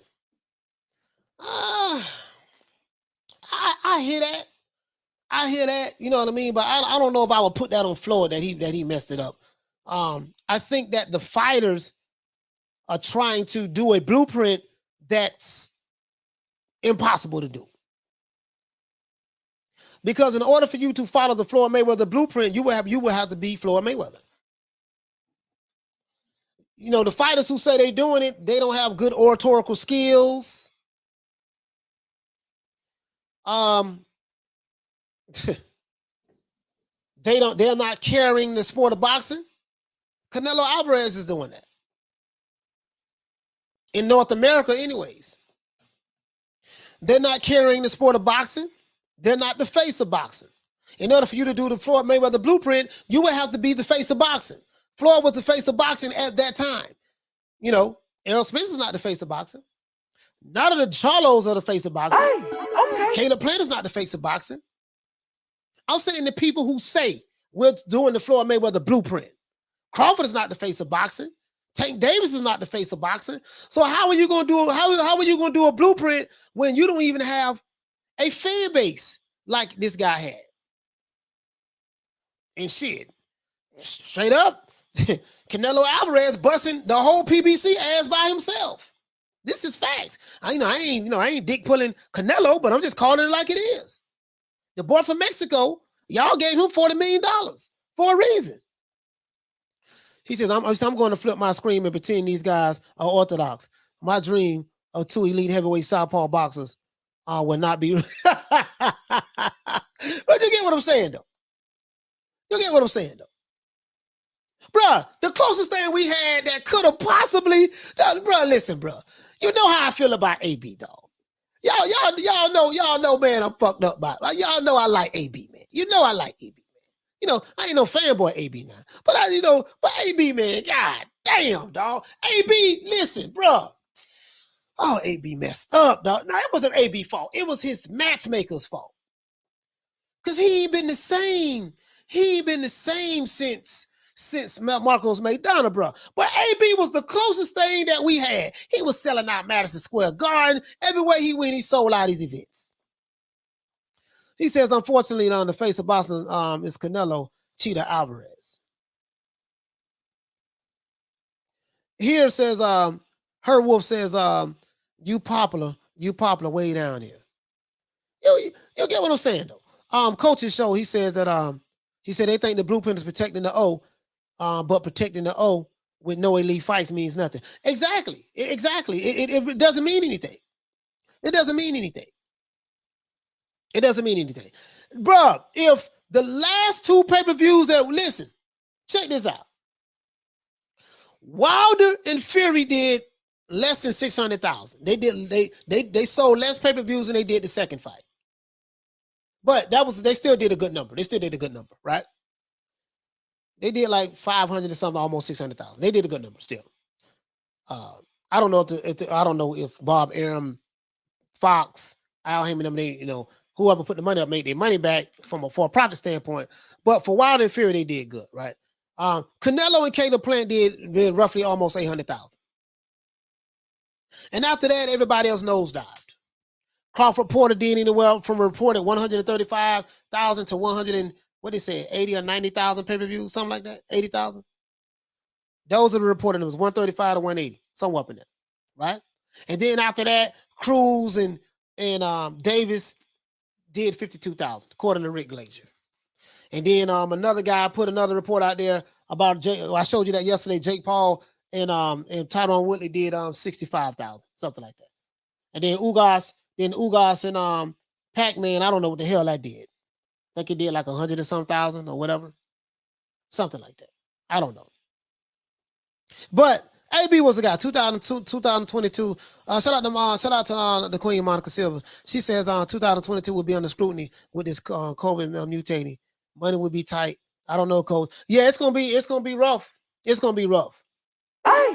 It's gonna be rough. It's gonna be rough. It's gonna be rough. It's gonna be rough. See, Canelo is Mexican, and that's why some people don't like it. But most don't give a F. They still buying the pay-per-views. Yeah, everybody have their reasons, you know. I don't know. I can't speak for them, but the numbers don't lie. That man is carrying the sport right now. There's no fighter in boxing. I'm not talking about the young guys. I'm not talking about the young up-and-coming guys like the kid Austin who had 8 fights this year. I'm not talking about those young guys. I'm saying out of the top elite fighters, there's no fighter in boxing that fights more than Canelo. The man fought 4 times in 11 months. 4 times in 11 months. And he has a fan base that support the hell out of him. And he hasn't fought in pay-per-view in 3 years. Check this out. Check this out. Let me show you something. I'm fixing to show you something.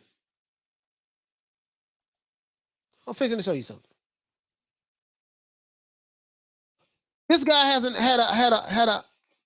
haven't fought pay-per-view in 3 years since the Triple G fight. Pay-per-view buys. 3 years.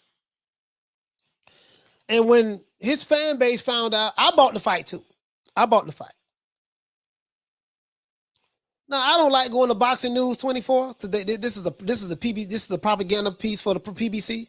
Boxing News 24. If you ever go here, guys, this is a pro PBC propaganda page. I don't know who Al Heyman might be running this his goddamn self. You know what I mean? So I really don't like going to these guys. But let's do this. Let's go back. Let's see what we got. Oh, this is another one. This is it right here. Damn, they here twice. They are here twice. Yep. Canelo Alvarez versus Caleb Plant equals 800,000 pay-per-view buys, says Dan Raphael. So Dan Raphael, this is why I was trying to lock Canelo down to multiple fights, because him alone would generate enough money to really take care of that whole roster over there on PBC. They said, we got Canelo with the PBC. You know what I mean? And Canelo just took the bag and left. But fact of the matter is this guy got 40 million straight up from these guys. And no one is outselling this guy. This guy haven't had a fight. Let's continue. Let's see. It says Sean Jones. It says Canelo versus Caleb Sweethead Plant did approximately 800,000 pay-per-view buys. You know, I doubt if they did that on the head. Probably a little less, but you could round it up.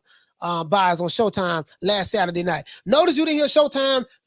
They didn't have no problem releasing these numbers. They didn't refute these numbers. None of that. Notice that when it fits the narrative, they don't say anything. He said what these numbers show is that Canelo 57-1-2 can bring in excellent numbers, even when he's facing a guy that casual boxing fans have never seen or heard of before. Caleb Plant didn't have no fans until the Alphabet Boys jumped on his bandwagon. They jumped on his bandwagon because they hated Canelo, right? But they knew he didn't stand a chance in hell. But Plant was a no-name before fighting Canelo, but it didn't matter. If Canelo can bring in those type of numbers against an average fighter, Caleb Plant is an average fighter, no-name fighter, right? Imagine the numbers that he'll bring when he faces a David Benavidez or Jamal Charlo. Now, watch the twist right here now. Watch the twist. What did I tell you? I told you that this website, Boxing News 24, is a pro PBC is a pro PBC website. Watch what I tell you. I know what I'm talking about on this shit. This might be a LDBC website on the low, or Al Heyman might be running this. Check this out. If Canelo can bring in those type of numbers from an average fighter, imagine the numbers he can bring in with when he faces David Benavidez or Jamal Charlo. But the only problem with this is this: David Benavidez and Jamal Charlo is no bigger than Caleb Plant. David Benavidez and Jamal Charlo are average fighters. They goddamn self. I like David Benavidez. He's a good fighter. He's a good guy. Jamal Charlo, I like him too. But guess what? Now I'm finna tell you, I haven't even read this article. What he's going to try to say is Canelo needs to come and fight those two guys because they're on the PBC. He's not going to say because of the PBC. But I know this shit very well. I know propaganda very well. This is where they're going at with this. Mark my words. Hold on. This is where they're going at with this. This is where they're going at with this. So, David Benavidez, when they talk about David Benavidez and all this stuff there, I'm like, okay, who is he for? I like David Benavidez. I like him. But let's continue. Jamal Charlo, well, we saw Jamal Charlo has not fought a champion since he's been in the middleweight division. Jamal Charlo did a pay-per-view. Him and his brother did a pay-per-view last year. I think it was last year, a couple years ago. The two twins fight on the same. No, that was 2 years ago. On the when Jamel Charlo lost to Tony Harrison, they fought in their hometown, Houston, Texas, on pay-per-view. Guess what they did? They did 100,000 pay-per-view buys. Jamal and Jamel Charlo fought on pay-per-view together 2 years ago. They did 100,000 pay-per-view buys together. So explain to me how, where you going at with this shit. Let's continue though. I bet I'm right. I know I'm right. Check it out. He said if Canelo can bring in those type of numbers on an average fighter, imagine what numbers he can do when he fight David Benavidez and Jamal Charlo. David Benavidez and Jamal Charlo are average fighters. They average fighters just like Caleb Plant. Now, he said very few casual boxing fans have ever heard of Plant, largely because he never fought an A-level opponent during his 7-year professional career. Plant's best wins was Jose Uzcategui, yada, yada, yada. But according to Dan Rafael, the Canelo Plant pulled in around 800,000 buys, which are good numbers, considering that the boxing public wasn't demanding this fight. So listen, I'm finna blow his ass up right now. If Canelo did 800,000 pay-per-view buys against a fighter who no one never heard of before, then guess what? Then that means he is the drawing power. So what value would David Benavidez and Jamal Charlo bring to the table? You know what? Whether he know it or not, he's destroying his own argument right now. If no one knew who Caleb Plant was, so that means they bought 800,000 people bought this fight on the strength of Canelo alone. So that means the only thing that he probably brought to the table, Caleb Plant, was the belt. People want to see could Canelo become undisputed. So that made it an event itself, right? That made this fight an event itself. But what value is David Benavidez bringing to the table, or on Jamal Charlo? I want to see Canelo fight both of them myself. But what I'm saying is, if you're saying that he did 800,000 against a no-name average fighter, imagine what he can do with Jamal Charlo. With Jamal Charlo fought pay-per-view, and he's an average fighter. He can't sell worth shit. We saw that with him and Jamel Charlo. They can't sell. And I think David Benavidez, I don't think he ever fought pay-per-view. So I'm just saying, to me, my opinion, they average fighters, they got themselves. That's my opinion, right? Former IBF super middleweight champ Plant wasn't a household name going into the fight. So basically the numbers that pulled in likely were from boxing fans that wanted to see Canelo and didn't care who he was fighting. Exactly. So I'm glad he admitted that. It could have been Avni Yildirim or one obscure champions at 168 Canelo beat recently, and the fans still would have purchased this fight. So, bro, he killing his own argument right now. It wasn't his best. He had to figure something out. That's what Bernard Hopkins said. Yada, yada, yada, yada, yada. He said, I don't know if it's Jamal Charlo or somebody else in the weight division that he's planning on fighting, but Canelo did what I expected him to do, seeking the shore. Canelo has no competition right now, said Hopkins. He has no competition. So,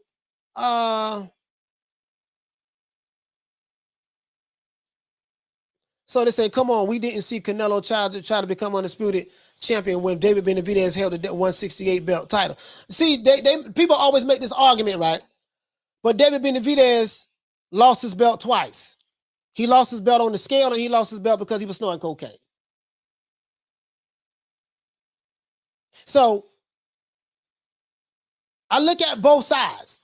You can say, yeah, he didn't try to become undisputed when David Benavidez had the title, but David Benavidez wasn't trying to hold on to the goddamn title. If he would have held on to the goddamn belt, then we probably could have saw that fight. But it's David Benavidez's fault because he lost his belt twice. The man lost the belt twice. David Benavidez lost his belt twice.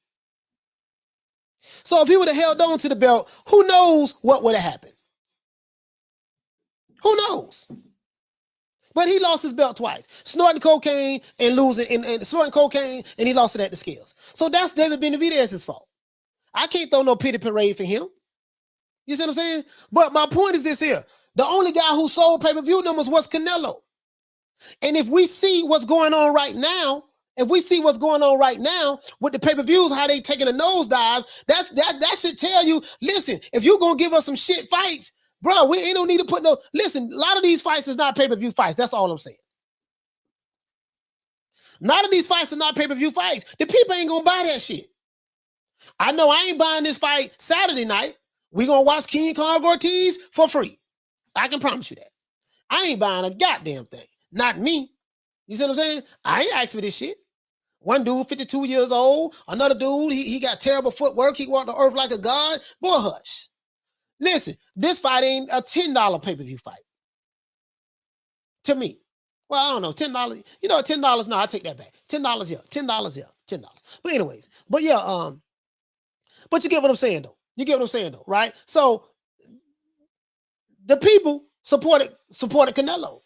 They ain't supporting these other guys like that, pay-per-view, unless it's a mega fight. So what they're going to have to do next year for us boxing fans, because we boycotting all this shit anyways, we illegally streaming every goddamn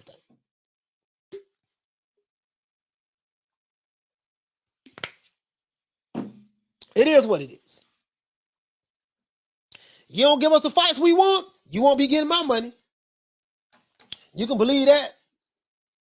Let's go over here, man. I ain't paying. He says, Shelton says, it wasn't Benavidez he was avoiding. It was Zurdo Ramirez. Shelton, there you go with Zurdo. Shelton, you've been talking this Zurdo stuff for a minute. Who's Zurdo for? Shelton, you've been talking Zurdo for a minute. So you said Zurdo the Boogie Man of the division.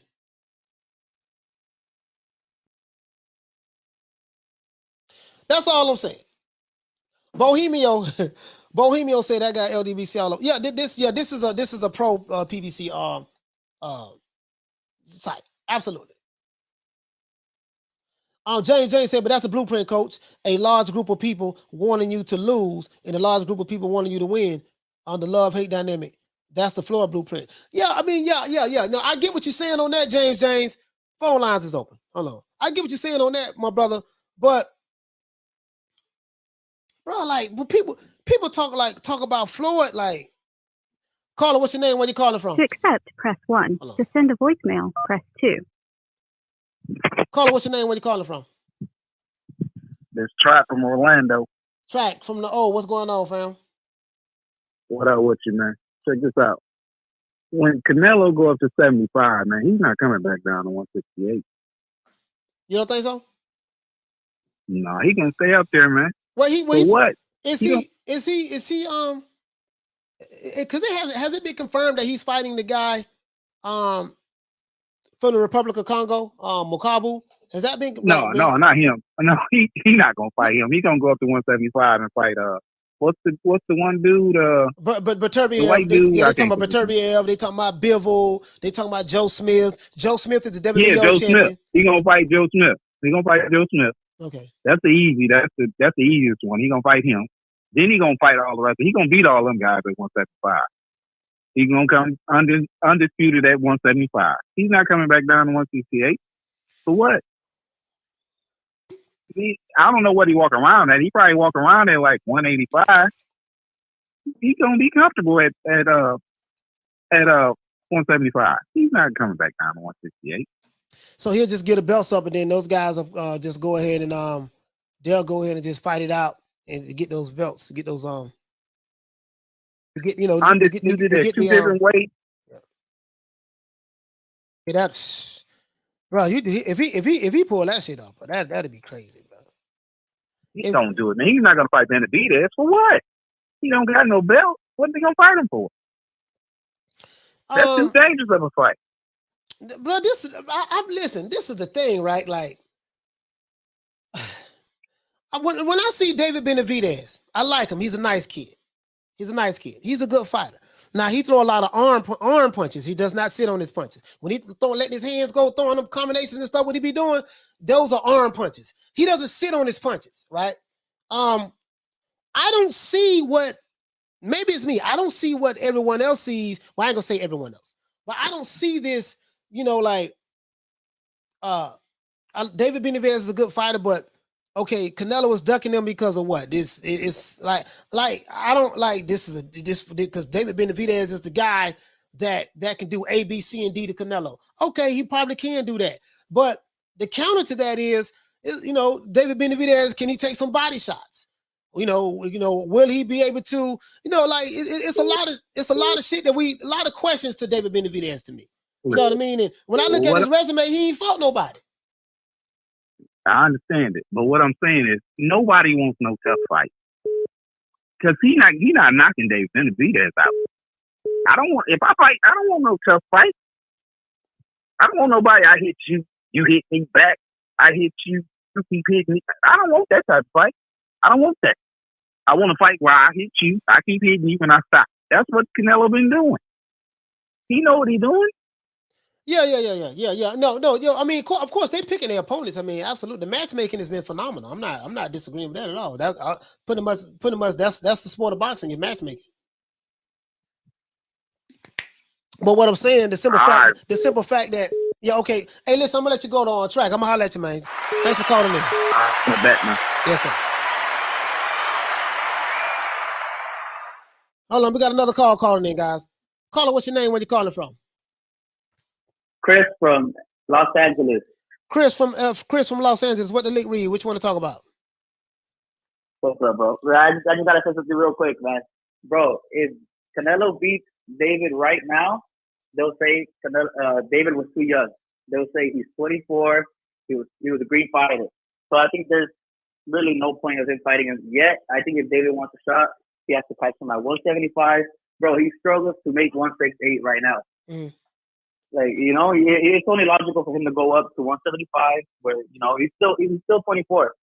I like David, but bro, no, he's not beating Canelo right now, bro. Come on, you think he'll put up a better fight than Plant? David Benavidez, I'm gonna be honest with you. This who I would like to see him fight. If Canelo stays at 168, I want to see him fight David Benavidez. Because I wanna see if David Benavidez is who they saying he is, or is Canelo who they saying he is. And the only way we're gonna find that out, they're gonna have to fight each other. So if he stays at 168, I want to see that fight. But I will say this: the argument that they say that the reason why this fight happened, Canelo moved up because David Benavidez doesn't have the belt anymore. David Benavidez lost his belt himself. There was no conspiracy against David Benavidez. David Benavidez lost his belt on the scale. He came in 2 pounds overweight, 2 or 3 pounds, something like that, overweight on the scale. Yeah, right? I think it was like 170. And Mauricio Suleiman took it from him.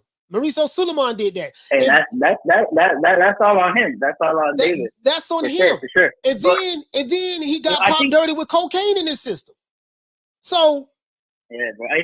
I don't think he cares about the belts, bro. He just wants to fight anybody. I think he'll fight anybody. Yeah. But I mean, fight bro, Jamal I think he knows fight Jamal Charlo. Fighting yeah, but Jamal Charlo, bro, he's 160. Like he will come into 168 for his first fight and fight David, bro. Nobody's gonna want to fight David. No, right now. Like I disagree with that because he said he'll move up. You think he will? He said he'll move up to fight Canelo. I think that's what he said. But I think it's been like 2 years. I think it's been like didn't he say he had to be over 25?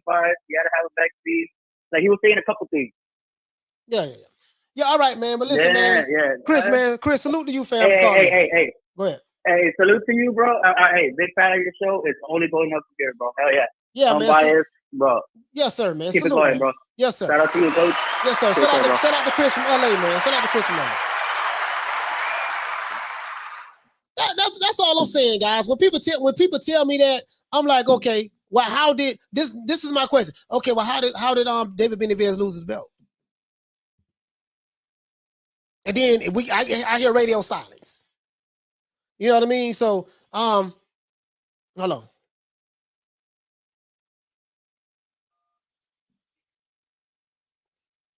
Carla, what's your name? Hold on, Carla, hold on for a minute. Shout out to Donald Banks.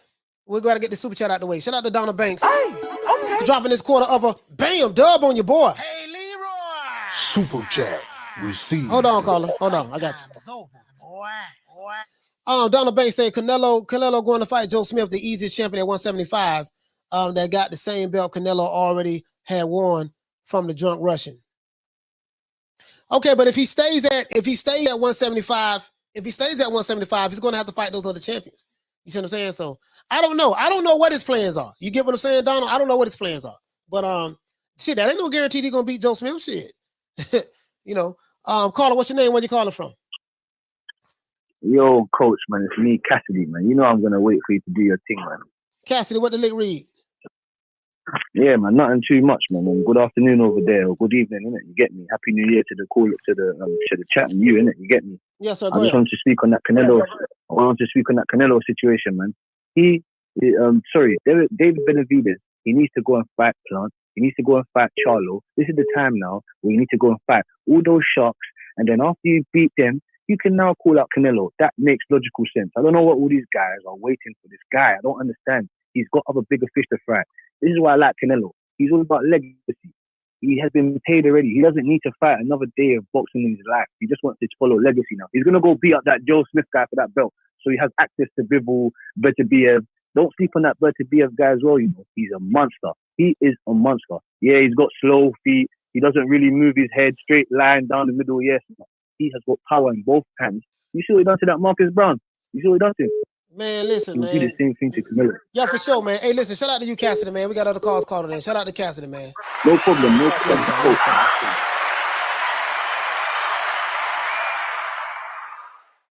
Carla, what's up? Hold on, guys. Carla, what's your name? Where you calling from? What up, coach? Shel, what the link read, Shel? What's going on, man? I heard your little smart comment.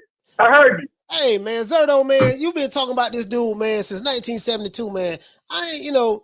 Listen to me, coach. Listen to me right quick.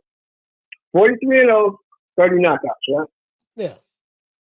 The man was WBO 168-pound champion from 2016 to 2019, right? Who did he beat? Whoever they put in front of him. 43-0. Okay. Here's my question. If he can't fight, and like you say, he ain't fought nobody, right? And he's easy to beat. How come from 2016 to 2019, Joe Smith, Beterbiev, Bivol, none of these dudes want to go over there and take that strap? You explain that to me. Yeah, I don't know. Since he ain't no good. Yeah, I don't know. Since he ain't no good, right? No, I'm not saying he's not any good though. I never said that. No, let me finish. Isn't it funny? Zerdo moves up to 175 in 2019. Mm-hmm. When does Canelo Alvarez start pursuing the 168-pound championship? I'll wait. When you talking about 2019, right? Yes, sir. What weight division he was fighting in? Middleweight, right? 168. He was fighting at 168. No, so Canelo was fighting 168 in 2019? No. Canelo decided to start fighting 168 in 2019.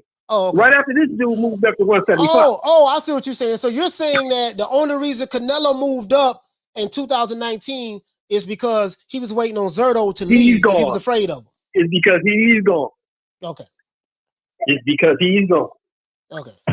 Well, that's the same thing they're saying. That's the same thing they're saying about the reason why Canelo moved up to super middleweight was because David Benavidez lost his belt. So he was waiting. Well, ain't nobody ever been afraid of David Benavidez. David Benavidez is 24 years old and he ain't fought nobody.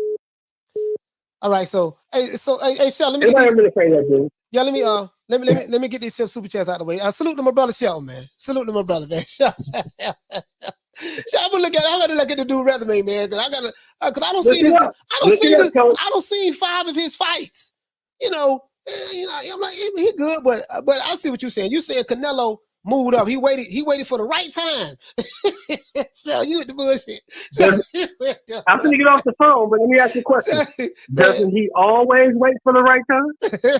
Hey man, it's all about timing, man. Now they said Floyd Mayweather did that. They said Floyd Yes, Mayweather sir. did that. Fight him at the right time. That's what they said Where about do Floyd. you think he learned it from? Where do you think he learned it from? Oh, he learned from.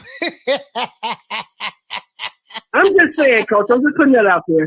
All right, brother. Keep cooking. Keep cooking. Hey, salute to my brother. That's my big brother, man. Shelton, man.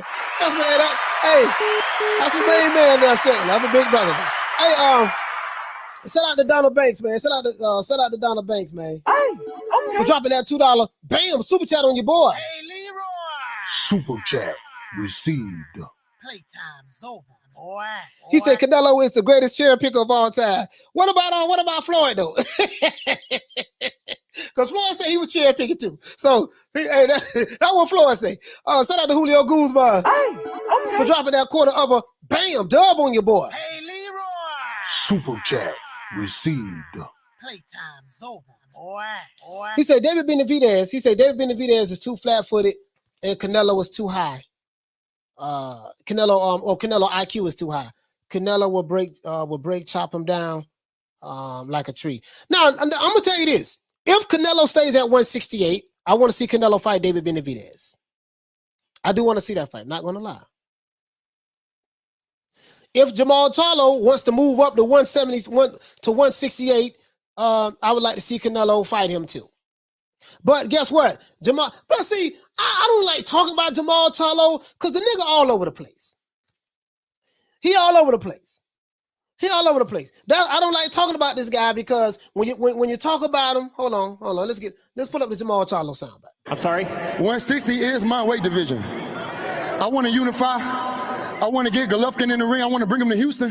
You know what I'm saying? I want to get Canelo out here to Houston. If they really to come down to 160, this is my weight division. So I don't want to hear nothing about this dude. And then, bro, like, come on. Woo! You know what? I'm just let you hear his words. Shout out to Lee Mansour. Hold on, me get the sound effect together. Hey, okay. For dropping that half for bam dub on your boy. Hey, Leroy. Super chat received. Playtime's over, boy. Yeah, man. Oh yeah, thing. Call on the phone up. Yeah, shout out to you, fam, for that. That's all I'm saying, bro. I'm hearing conspiracies right now. That's what I'm hearing. I've got my big brother out there in LA Shelton saying that Canelo was waiting he was sitting back in the middleweight division. Oh, I want to move up. But this dude Zerd over there, damn, what? Oh, he left. Okay, bam, ta-da. And he decided to move up to 168. We ain't got no proof of that. But all jokes aside, I get what Shelton been saying. Shelton been saying that for a while. And then we have so we got 3 conspiracies going on with Canelo. Conspiracy number 1, he moved up to light heavyweight because he was ducking Jamal Charlo. Not light heavyweight. He moved up to super middleweight because he was ducking Jamal Charlo. He was scared of that Jamal Charlo smoke. That's 1. Number 2, conspiracy number 2, Canelo moved up to light heavyweight once he saw that the coast was clear. Not light heavyweight, super middleweight. Once he saw that David Benavidez dropped his belts, so he moved to light heavyweight because David Benavidez lost his belts twice, and then so he was able to kill 2 birds with 1 stone of duck Jamal Charlo and go into a weight division because he knew that this guy at the right time lost his belts, right? Twice. And he lost it because of his own doing. He lost it because he was too fat on the scale and he was snorting scuttlebutt. However it got in his system, right? So now, like if you test me right now, I have marijuana in my system because I smoke weed every day, right? The weed did not accidentally get into my system. I smoked it. You see what I'm saying? So, you know, how they got into David Benavidez's system, so be it. But that's how he lost his belts. And then now, Shelton, that's two conspiracies. He moved up to 168 to dunk David Benavidez, the dunk Jamal Charlo, and he moved up to 168 at the right time because he knew that it was an opportune time to go there because David Benavidez lost his belts twice. Then, and he waited to move up to that weight division, 168, because Zerto had mysteriously ended up moving up to a higher weight class. So, my question is this, Sean, this is my question. Zerto and David Benavidez is at 168 at the same time, right? Why David Benavidez didn't fight Zerto? That's a good question, right? You see what I'm saying? Hold on, let me see. I want to make sure. Yeah, I think, hold on. David Benavidez was 2019.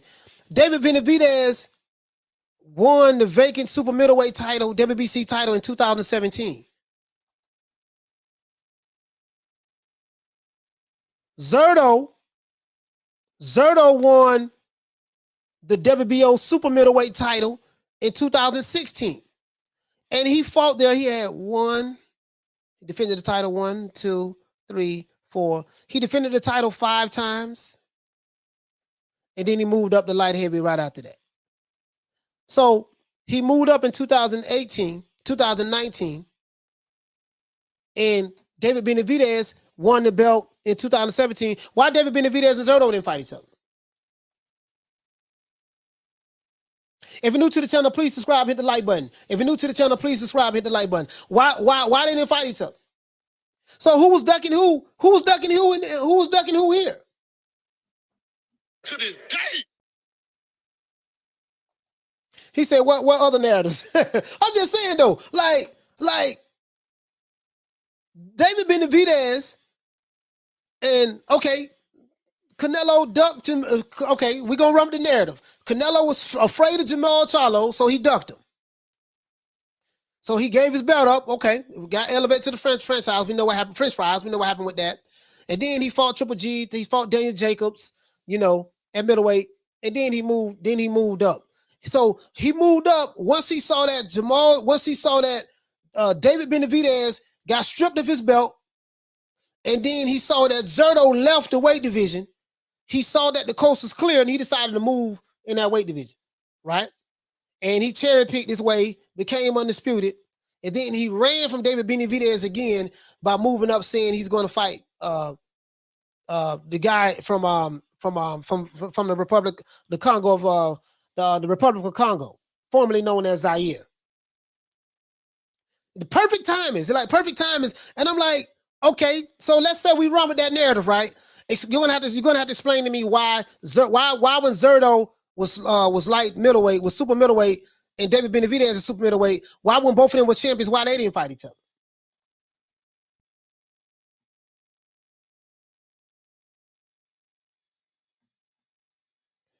He says Zerto couldn't make the weight anymore, just like Benavidez struggled to make weight at 168. No, let's stop right there though. But let's stop right there. No, let's stop right there.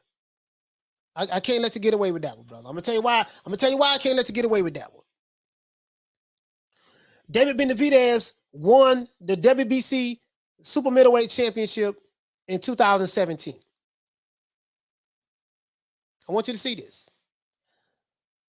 Zerto won the WBO Super Middleweight Champion in 2016.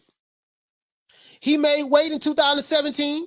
He made weight. He fought twice in 2017. He fought twice in 2000. He fought 3 times in 2018. Between 2016 and 2018, David Benavidez and Zerto could have fought each other. They could have fought each other. That's all I'm saying. They could have fought each other. So, I mean, hell, I could create a narrative right now with shit. He said he won the super middleweight title. Shit, you know, WBO super middleweight title. Shit, when Zerto was a champion at 168 and David Benavidez was a champion at 168, David Benavidez ducked Zerto. He didn't want to fight him, or vice versa. You get what I'm saying though. You get what I'm saying though. See how we can go. See where we can go out with this. You had two guys who was champions and who's supposed to be monsters, and guess what? And apparently Canelo is scared of Canelo is scared of Zerto, and he's scared of David Benavidez. But David Benavidez and Zerto was in the same weight division for a couple years. Could have fought each other. They didn't fight each other. So who was scared of who here?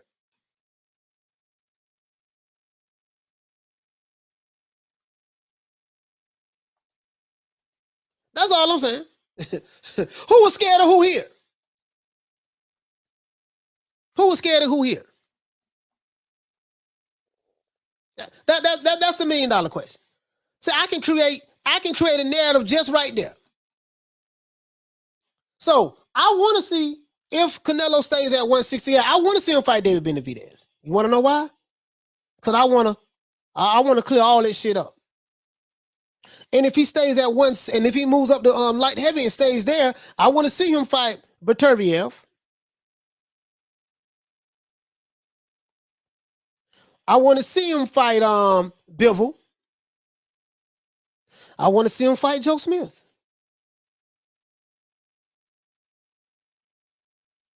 I want to see those fights. Jamal Charlo already told you. This is what Jamal Charlo told you. So we don't need to be talking about Jamal Charlo no more. I'm sorry? 160 is my weight division. I want to unify. I want to get Golovkin in the ring. I want to bring him to Houston. You know what I'm saying? I want to get Canelo out here to Houston. If they really to come down to 160, this is my weight division. He says, have you ever heard call out Zerto Ramirez? No, I haven't heard him. I haven't heard him call out Zerto Ramirez. So are you saying that Zerto? So you saying that David Benavidez ducked Zerto Ramirez? I just showed you both of these guys were champions. Both of these guys were champions in the same weight division. I just showed you that.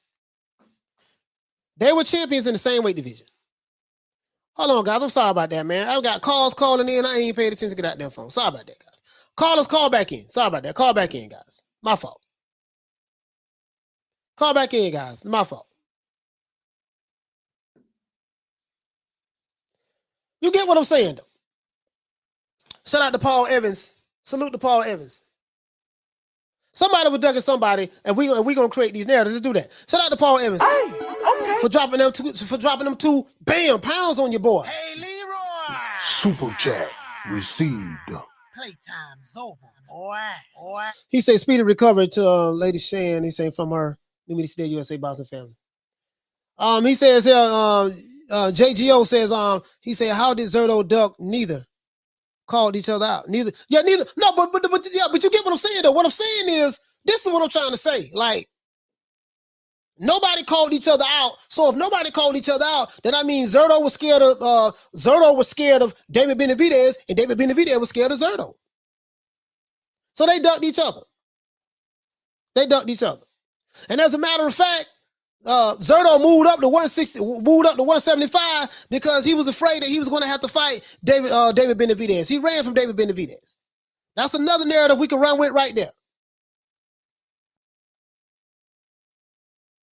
That's another narrative we can run with right there. Like, this shit can go on and on and on. Canelo ducked Jamal Charlo, according to the narrative, and then he moved up to super middleweight right in the nick of time because he saw that Zerto was leaving, and then he knew that David Benavidez just got stripped of his belts, so he knew he didn't have to worry about fighting Zerto, and he knew he did not have to worry about fighting David Benavidez, and then he decided to cherry pick all throughout the super middleweight division to become undisputed, and then now Zerto is at light heavyweight, and Canelo might be fighting at light heavyweight. He's going to fight Joe Smith, and he don't want to. So you get what I'm saying? Like this, like we can, bro, this shit can go everywhere. But then with the David Benavidez and Zerto was both champions in 168, neither one of them fought each other. So David Benavidez ducked him, and he ducked David Benavidez, or both of them ducked each other. So like this, like we can go all over this shit. And then Jamal Charlo, Canelo ducked Jamal Charlo, but Jamal don't even want to fight David Benavidez.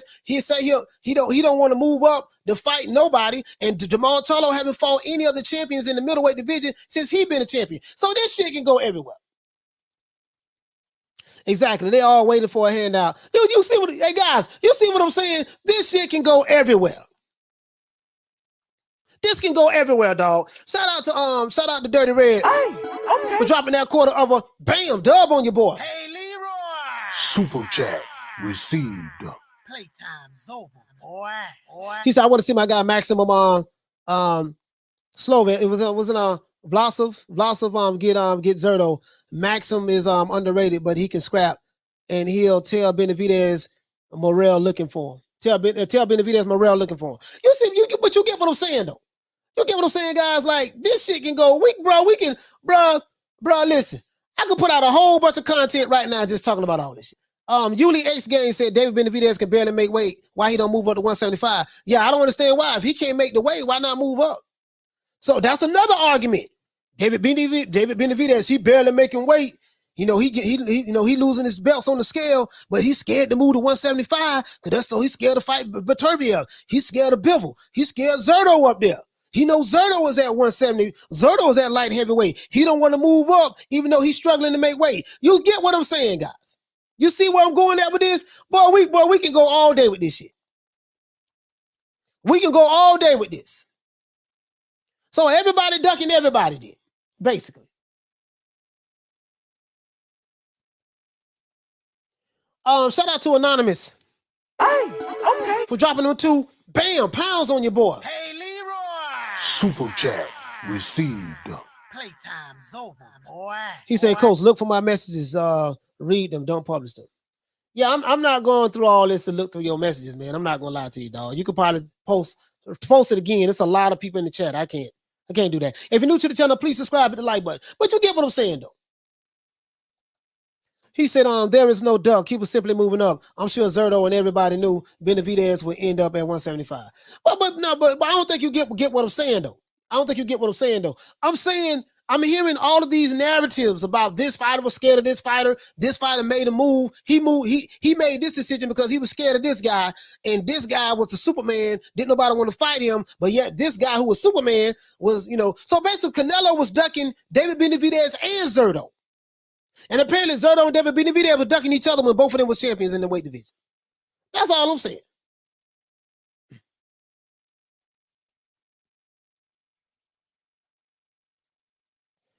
He said you're acting like fighters never vacated and moved to another weight class to duck somebody. It happens. Yeah, but what I'm saying is it does happen, but you're still gonna have to explain to me why Zerto. Okay, so let's do this. Zerto moved up to light heavyweight for what? He's ducking Benavidez? Is that what you're saying? Is that what you're saying? That's what I want to know. Let's be fair about all of it then. Let's be fair about all of it. If you believe this fighter moved up and weight to duck that fighter, then you have to believe Zerto moved up to weight to duck David Benavidez. Or maybe it doesn't fit the narrative. What I'm saying is, this is what I'm saying. I'm hearing a bunch of narratives being pushed. That's all I'm saying. I'm hearing a bunch of narratives being pushed. That's what I'm hearing. You see what I'm saying? So, and I'm saying, okay, I'm gonna agree with you on this end. But goddamn it, well, let's flip it and look at it this way too then. I'm looking at both sides of it. Whole bunch, so everybody ducking each other.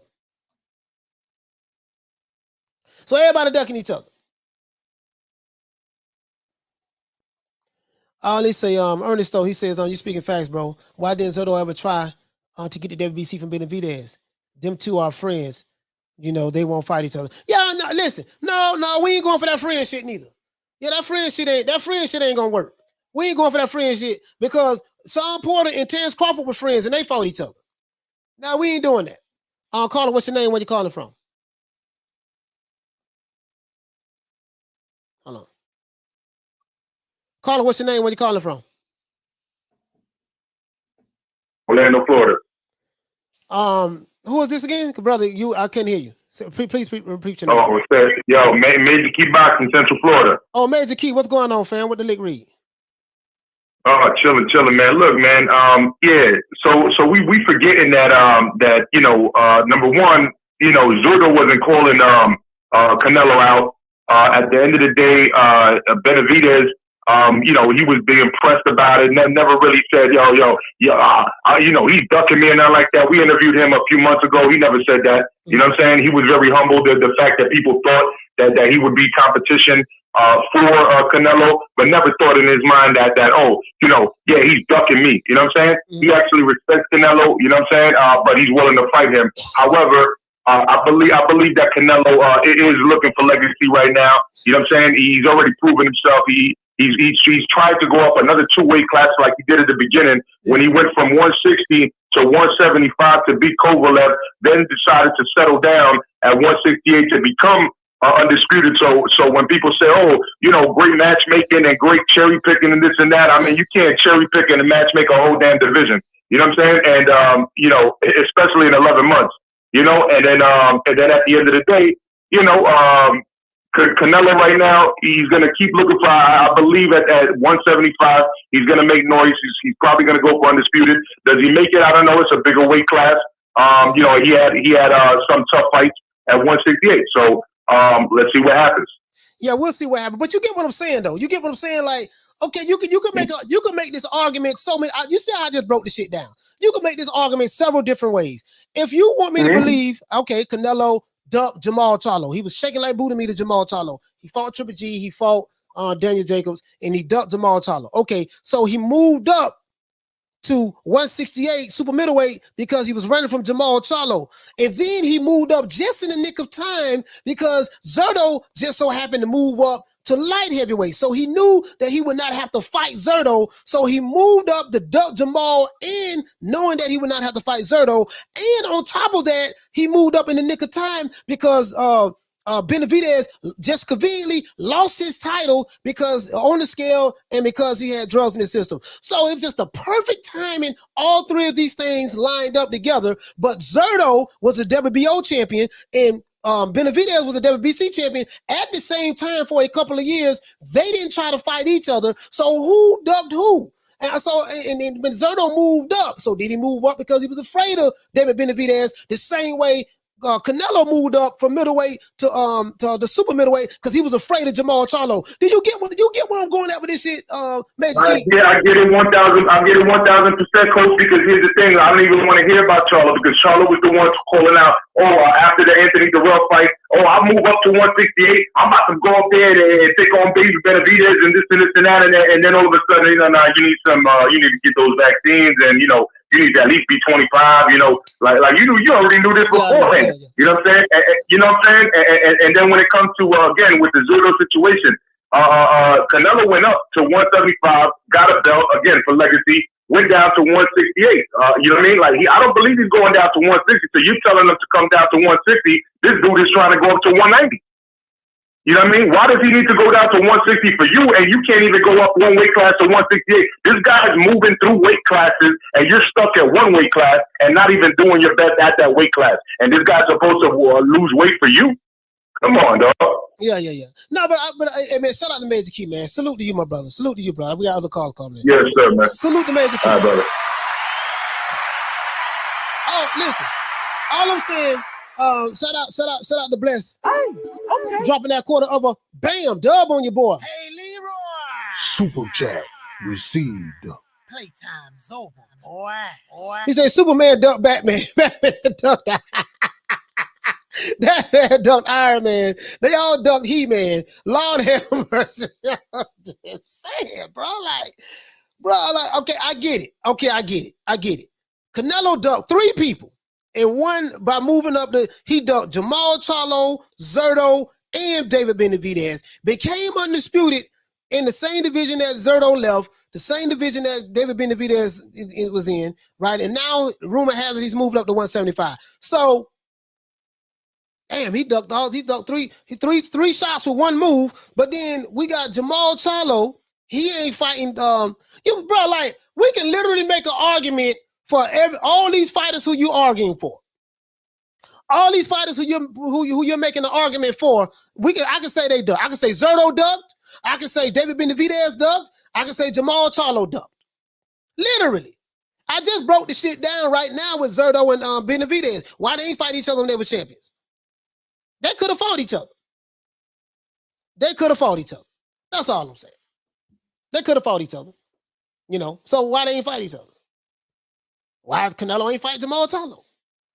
You know, why Canelo and Zerto ain't fight each other? Like, but we can make this same argument for the same fighters who you're making an argument for. I can make an argument against. That's all I'm saying. That's all I'm saying.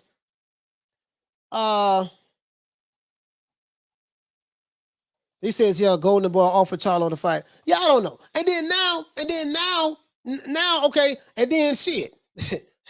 we got Andrade. Don't nobody want to fight Andrade, so everybody ducking him then.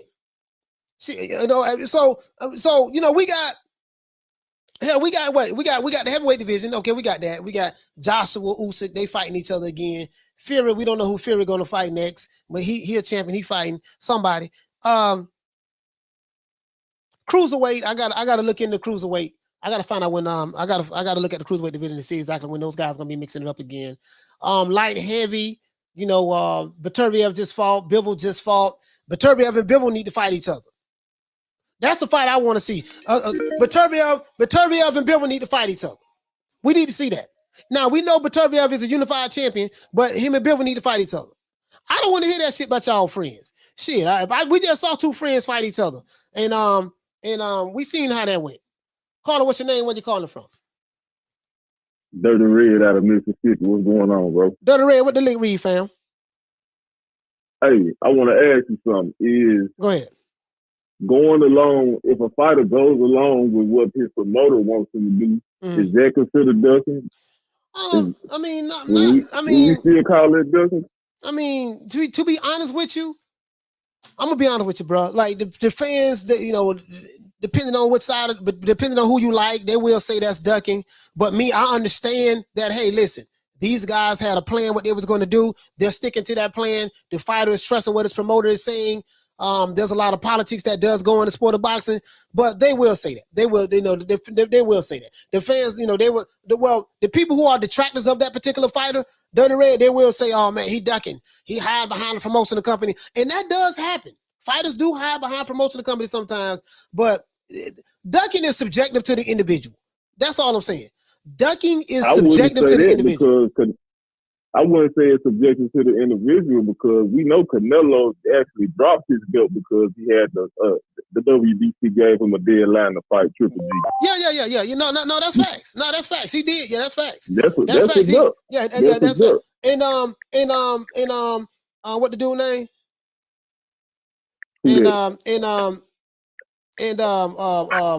Lomachenko did the same thing to Devin Haney. He dropped his belt. Did the same. That's a duck. He dropped his belt. There's shit going on with Al Heyman's plan is still a duck in my book. You see what I'm saying? So you see what I'm saying? So no. Everybody ducking everybody. No, I get what you're saying. I get what you're saying. No, I get exactly what you're saying, Dirty Red. But you see you can make an argument for this person is ducking that person. But then you can make that same counter argument to say the person that you're saying this guy's ducking, he ducking somebody else. So it's like you duck me, I duck you, you duck him, he duck she duck we duck they. You know, it's like everybody ducking everybody. You get what I'm saying? That's all I'm saying. I can make an argument for I all understand exactly what you're saying, man. This shit confusing. I believe with this though. In my opinion, when there's a natural fight to be made, like two guys that are in the same weight class, or maybe it's like one weight class different, they're about the same size, they both champions, and the fans asking for it, and we don't get to fight. That's a duck. Oscar Valdez and Shakur Stevenson.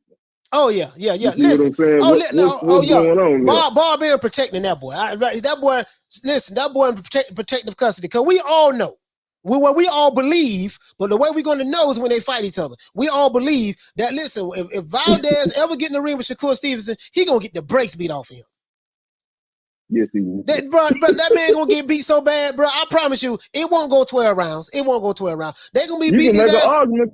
I'll beat him. No, sorry about that. Go ahead. No, I was just saying you can make an argument Constantine beat him. Who? Oh, talking about Constantine. Yeah, you know what? A close fight like that, they ain't gonna give it to him. Ain't they fought in his own hometown? It was a close fight, so you can't make the argument and say that Constantine did beat him, but he wasn't gonna get that fight. He would have had the man drop that man 2-3 times just to even make it a draw. To be honest with you, once they allowed him to fight, after he got popped dirty, that told you everything you needed to know. Everything you needed to know, man. Hey, Shout out to you, man. Let me give you a round of applause. We got other calls calling in. Salute to you, Dirty Red. All right, bro. Y'all take it easy. Yes, sir. Yes, sir. But you guys get what I'm saying. I'm not saying that Shelton is wrong. That Canelo, this guy, he ducked this dude because he was trying to. I'm not disagreeing with any of that. All I'm saying is this. The same counter argument can be made for the guy that you're making the argument for.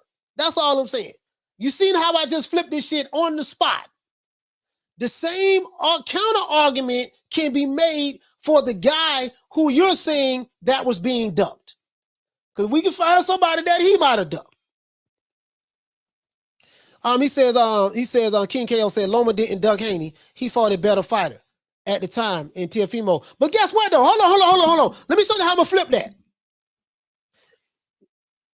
The same people that said that Canelo did not duck Jamal Charlo, he made a better fight by fighting Triple G. And he made a better fight by fighting Daniel Jacobs. Those are the same arguments and the people who are saying that Canelo ducked Jamal Charlo and even gave his belt up to fight him. Did you get what I'm saying? Did you get what I'm saying? So I see both arguments. Your argument is Loma didn't duck Devin Haney. He wanted to fight a better fighter in Teofimo Lopez. But the fact of the matter is Lomachenko dropped his belt because he dropped his belt and he didn't fight Devin Haney. If he could have fought Teofimo Lopez without dropping his belt, why didn't he keep his belt and fight Teofimo Lopez? That's a hell of a question. So the people who saying that Lomachenko ducked Devin Haney, my question is this: why did Lomachenko drop his belt? He could have just kept his belt and fought. He could have kept his belt and fought Teofimo Lopez. It doesn't make sense.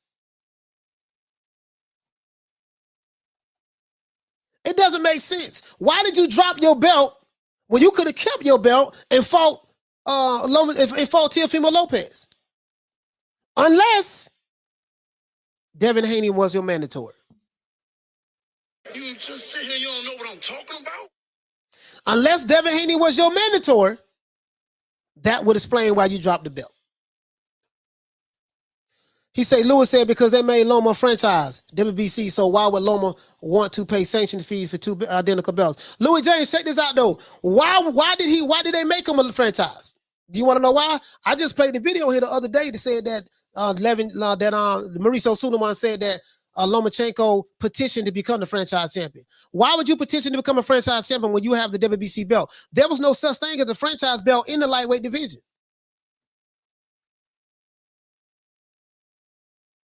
You get what I'm saying? Bro, we can go all around the world with this shit. We can go all around the world with this. You see what I'm saying, Louis James? Like, bro, this shit can go on and on and on and on and on and on and on. Fact of the matter is, Lomachenko was made franchise champion. Why? Why would you request to become a franchise champion when you have the WBC belt? You don't need no franchise champion. Why? That doesn't make sense to me. I'm the champ in this division. I have the WBC super lightweight champion. I am the champ. Oh, guess what? The WBC offered, we're going to ask the WBC, I'm going to have my promoter ask the WBC, can you make me a franchise champion? Well, there's no such thing as a franchise champion in the lightweight division. We're going to have to invent this belt out of thin air. Y'all go ahead and do that. Okay, well, let's go ahead and invent another belt.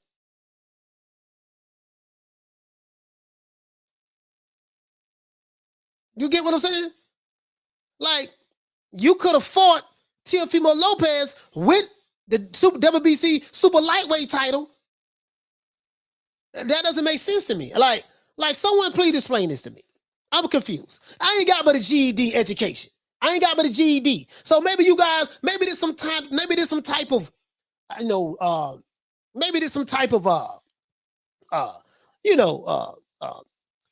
something that I need a master's degree to figure out. I don't get it. I don't get it. So he said to fight for Lopez for undisputed. But check this out though. You already had the belt. If you had the belt, you could have fought Teofimo Lopez for undisputed. It doesn't make sense to me. This is what you're telling me.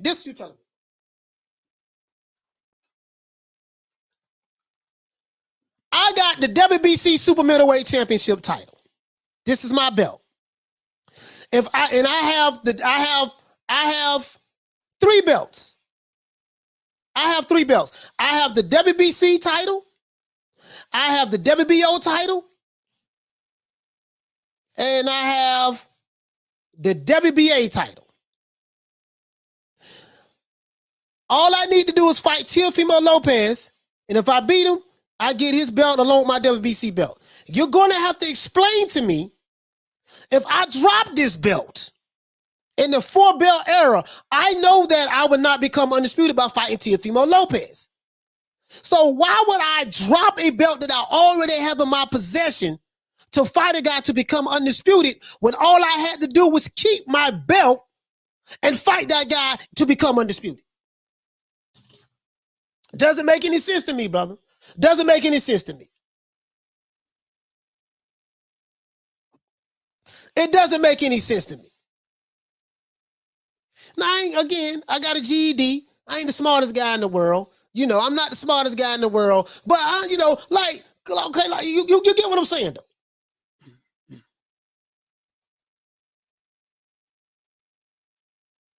It doesn't make sense to me. You have 3 of the belts that you need. You need 1 more belt. But I'm going to drop 1 of the belts to fight a guy for undisputed, knowing damn well if I drop any of the belts, I won't be undisputed. That doesn't make sense to me. So that's all I'm saying. And then we're going to create a belt. Louis, what you say, fam? He said they lied to Loma and fed him this amazing story of him being announced as super champion franchise, WBC, and he went with it. And then he realized it was all just a dream fantasy. But you get what I'm saying, though? Like, that shit, though. Jaguar Thama. And we know what the franchise belt is. The franchise belt is, you don't have to fight any mandatories under the franchise belt. Franchise are available to all purchases. He said, may I get a WBC belt? So, hey.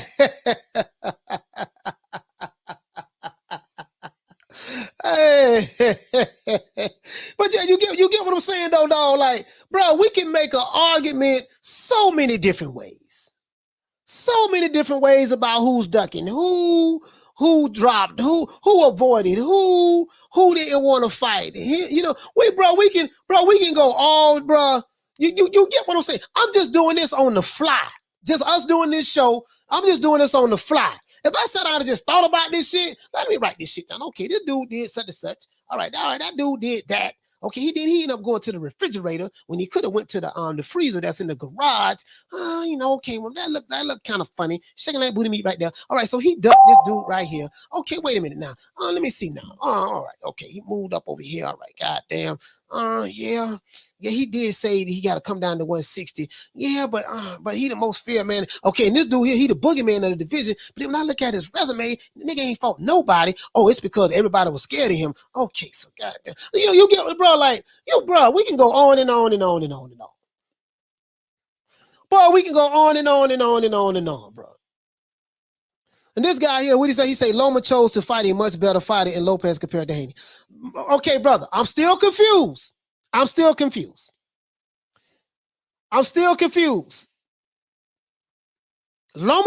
can choose to fight whoever he wants to fight.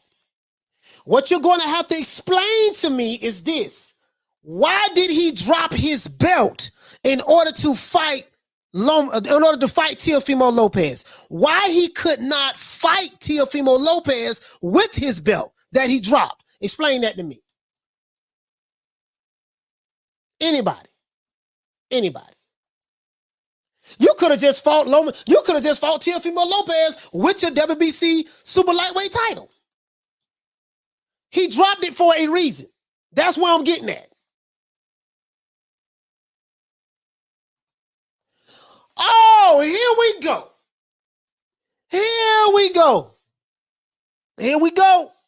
Max said the WBC was going to strip. Max said the WBC was going to strip Lomachenko if he didn't fight Haney. I be damn. Boom. Yeah, man. Hey, okay. That's the answer right there. So, like some of these dudes saying, no, man, Devin Haney was never the mandatory to fight Lomachenko. No. We're not going to play these crackhead games today. Not today. We might play them tomorrow, might play them Saturday, might play them Sunday, but today we're not going to play these crackhead games. See, I had to force him in the corner to get him to come out to admit the truth. I had to force him. I'm not saying this guy right here, but I had to force him in the corner to get him to come clean. This is what I was looking for. Shout out to my main man, Dirty Red, for dropping that quarter of a bam dub on your boy. Hey, Leroy. Super chat received. Playtime's over, boy. He said the sad part is that the sanctioning bodies bend and twist their rules to facilitate the duckery. He said the duckery. He said the promoters are dangling the carrots. There you go. That's what I was looking for, though. So that was the answer. If you're new to the channel, please subscribe to the like button. Listen, Bless, we got the answer, Bless. We got the answer. Lomachenko could not move on to fight Teofimo Lopez to defend his super lightweight title because he would have got stripped because Devin Haney was his mandatory.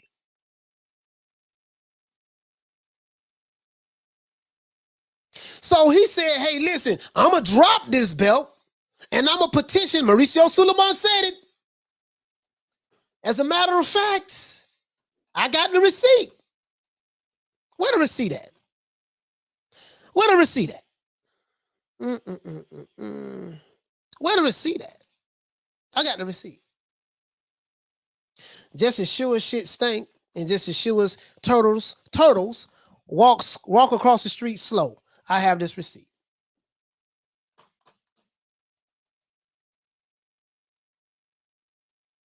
He says, I'm just stating the facts. Doesn't mean it's the correct way to do things, but the WBC wanted to keep everybody happy, which is a mistake. That's it, man. That's all I'm saying. So, according to what you just said, he dropped the belt because he would have been stripped by the WBC if he did not fight Devin Haney, meaning that the WBC mandated that fight to happen, so he dropped the belt, meaning he ducked Devin Haney.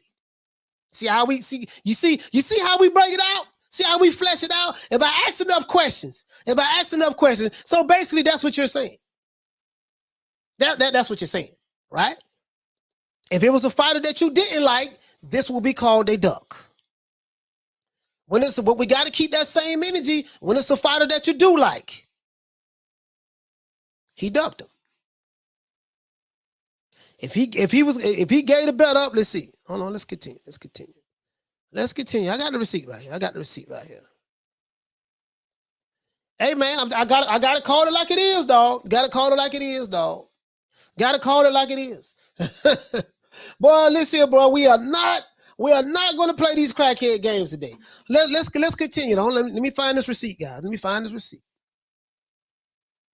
So we was talking about King Kong Ortiz and him being the boogeyman of the division and people ducking him because they was scared of him. And we went from one duck to another duck to another duck to another duck to another duck to another duck to another duck to another duck to another duck, and just a whole bunch of goddamn quacking. Now we got a whole bunch of cracking, and we plucking the feathers off these ducks, and now we seeing who's who and what's what. Oh Lord, yeah, I have this. I have this receipt because I played it the other day.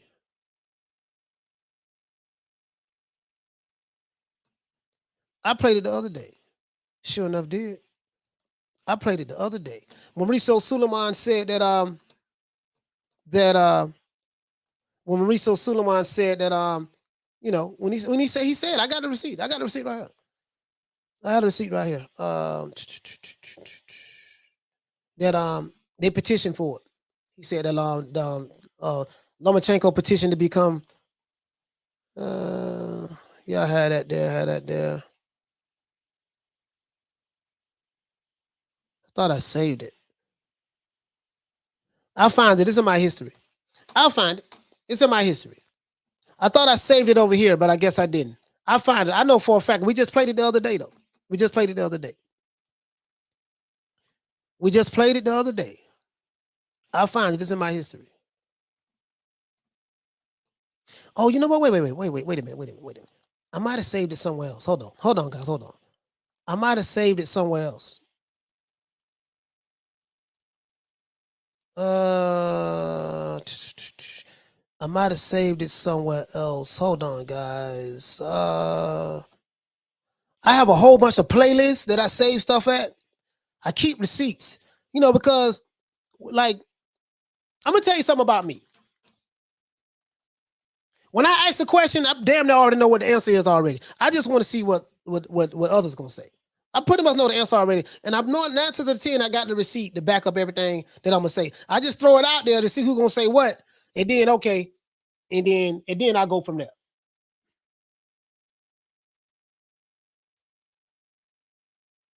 That's all I'm saying. I got this receipt. I'm gonna show it to you. I got this motherfucking receipt, boy. Hold on. Oh, wait a minute. Hold on. I got it.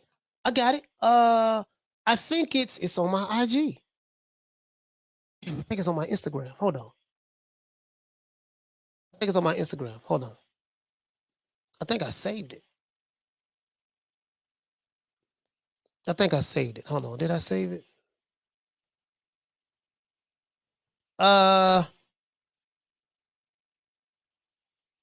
Let's see. No, but you know what? I know what I'm gonna do though.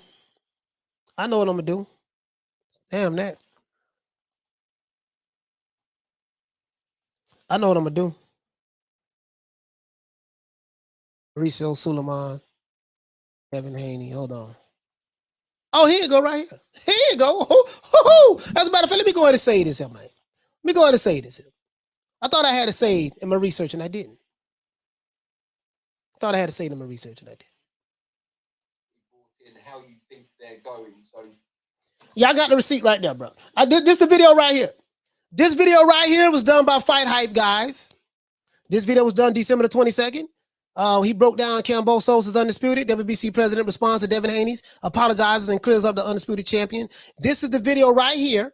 Look this video up. This is the video right here where he said that Lomachenko petitioned to become franchise champion. And he said George Kambosos petitioned to become franchise champion as well after he beat Teofimo Lopez. He gave the belt up. So, far as I'm concerned, Lomachenko ducked Devin Haney. He gave his belt up because he did not want to fight him. He wanted to fight Teofimo Lopez. That's what he did. I don't care. It is what it is. I don't care how you slice it, how you dice it. He said, I thought the woulda, coulda learned by now from coach. You keep the receipts every day. Yeah. I'm gonna keep, bruh. Bruh,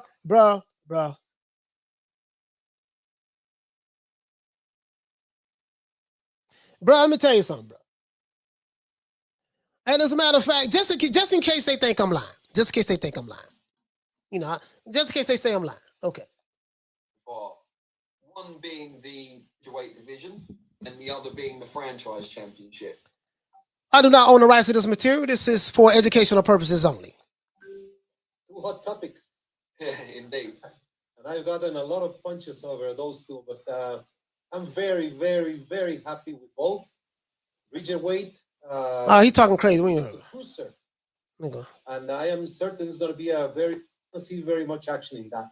Regarding the franchise, same thing. I did my column yesterday. I don't know if you all read it or not.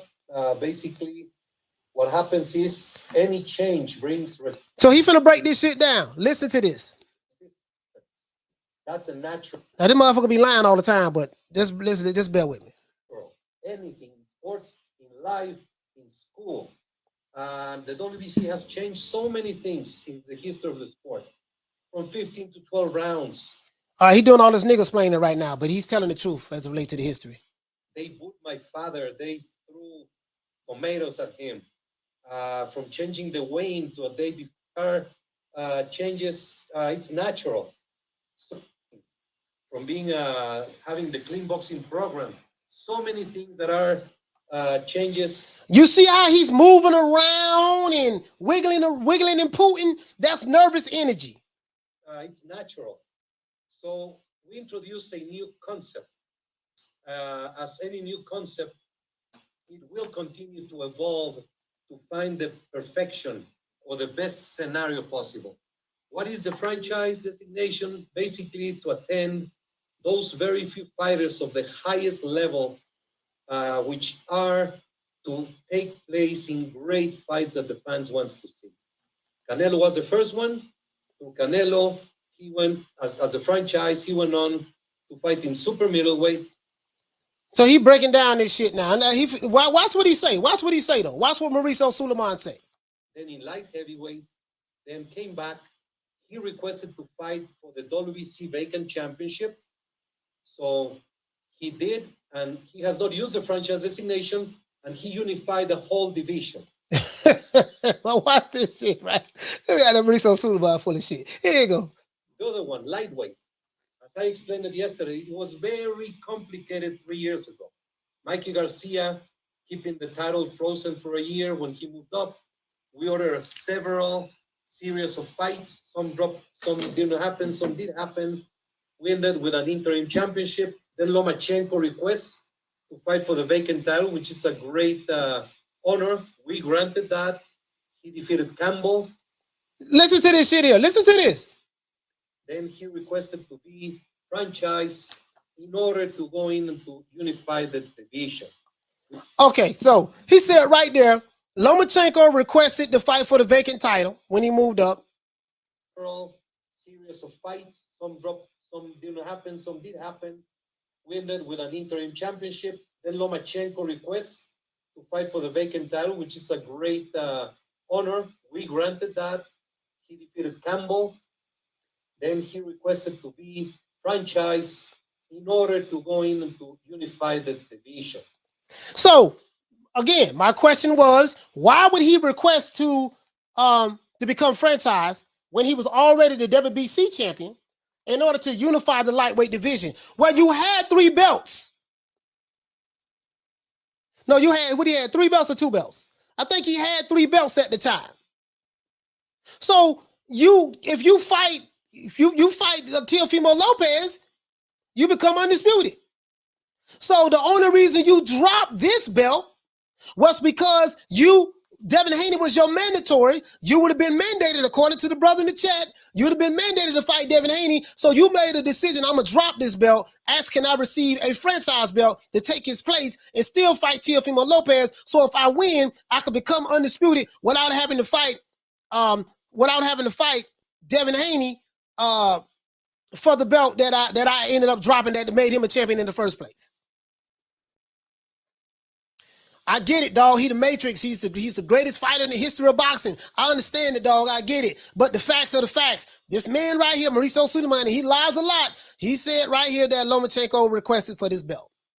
He dropped his WBC belt to avoid fighting Devin Haney, according to what this brother said in the chat, because Devin Haney would have been his mandatory. That's it, man. I don't care how you slice it or dice it. That's how it went down. Now, this is what Mauricio Suleiman is saying. So don't get mad at me. Get mad at Mauricio Suleiman. This is what he just said. As a matter of fact, let's continue. we accepted that. He fought Lopez, and Lopez requested to be franchised if he defeated Lomachenko. Stop right there. Stop right there. See, when you fight for the regular WBC heavy title, you don't have to request to become a champion, because you become a champion in the ring. You don't have to request to become a champion. When you become the WBC, when you become the title, WBC title, when you become a champion, when you beat somebody, when Terence Crawford beat Undongo, he didn't have to request to get the WBC title. When it become undisputed, when Canelo Alvarez beat Caleb Plant, he did not have to request to become a champion. He beat the guy. That's how he became undisputed, right? He said that Teofimo Lopez had to request to become had to request to get the franchise belt. You know what I mean? If he beat Teofimo, if he beat it on Lomachenko. Now, I ain't the smartest guy in the world. Tell me what belt, what fighter you know have to request to become a champion if he beat the guy in the ring.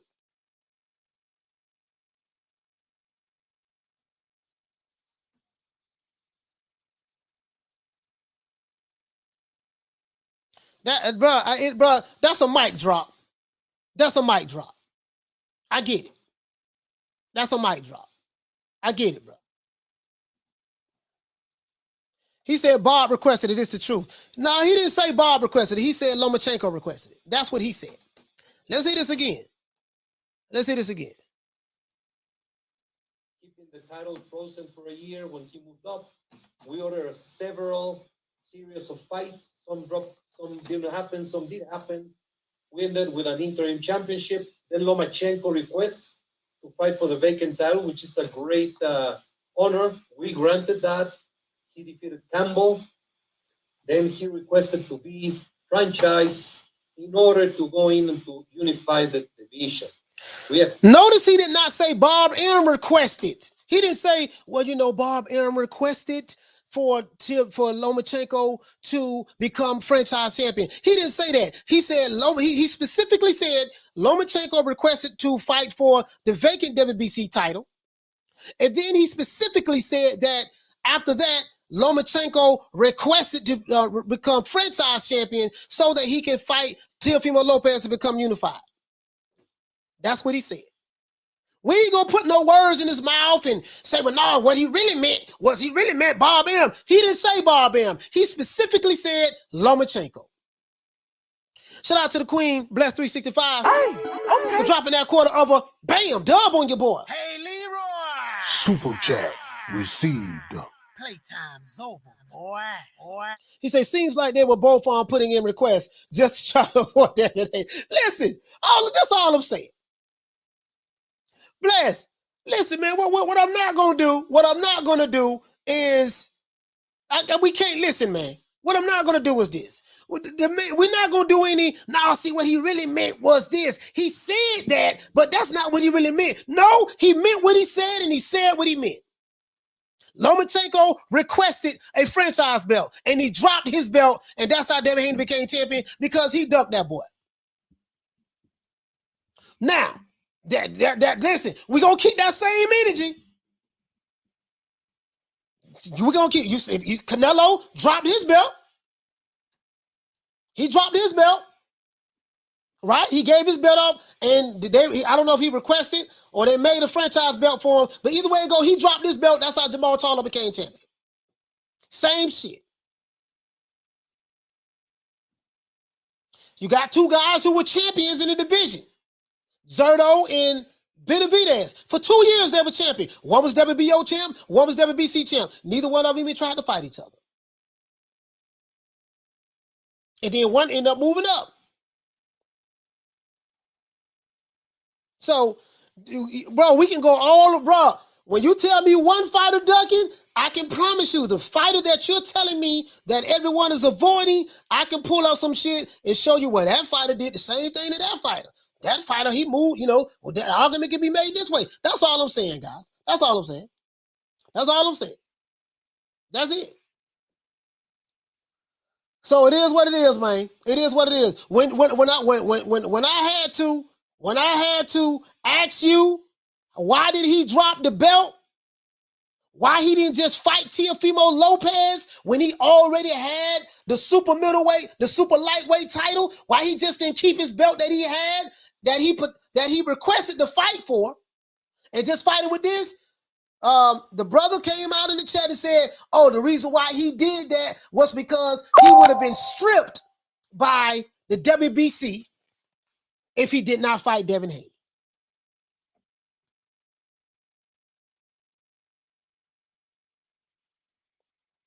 So he ducked. That's it. He ducked him. I don't care how you slice it. I don't care how you dice it. That's what happened. So other than that, that's it.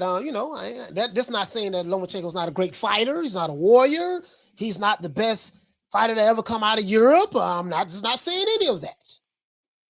I'm just saying we're going to keep that same goddamn energy. It is what it is. Other than that, man, that's it, man. It's all about Coach Malachi Williams signing out. New media today, USA Boxing. I brought the receipt. You heard what Mauricio Suleiman said. He didn't say Bob Arum requested it. He said Lomachenko requested it. That's how you see. This how you destroy any argument. You go right to the source.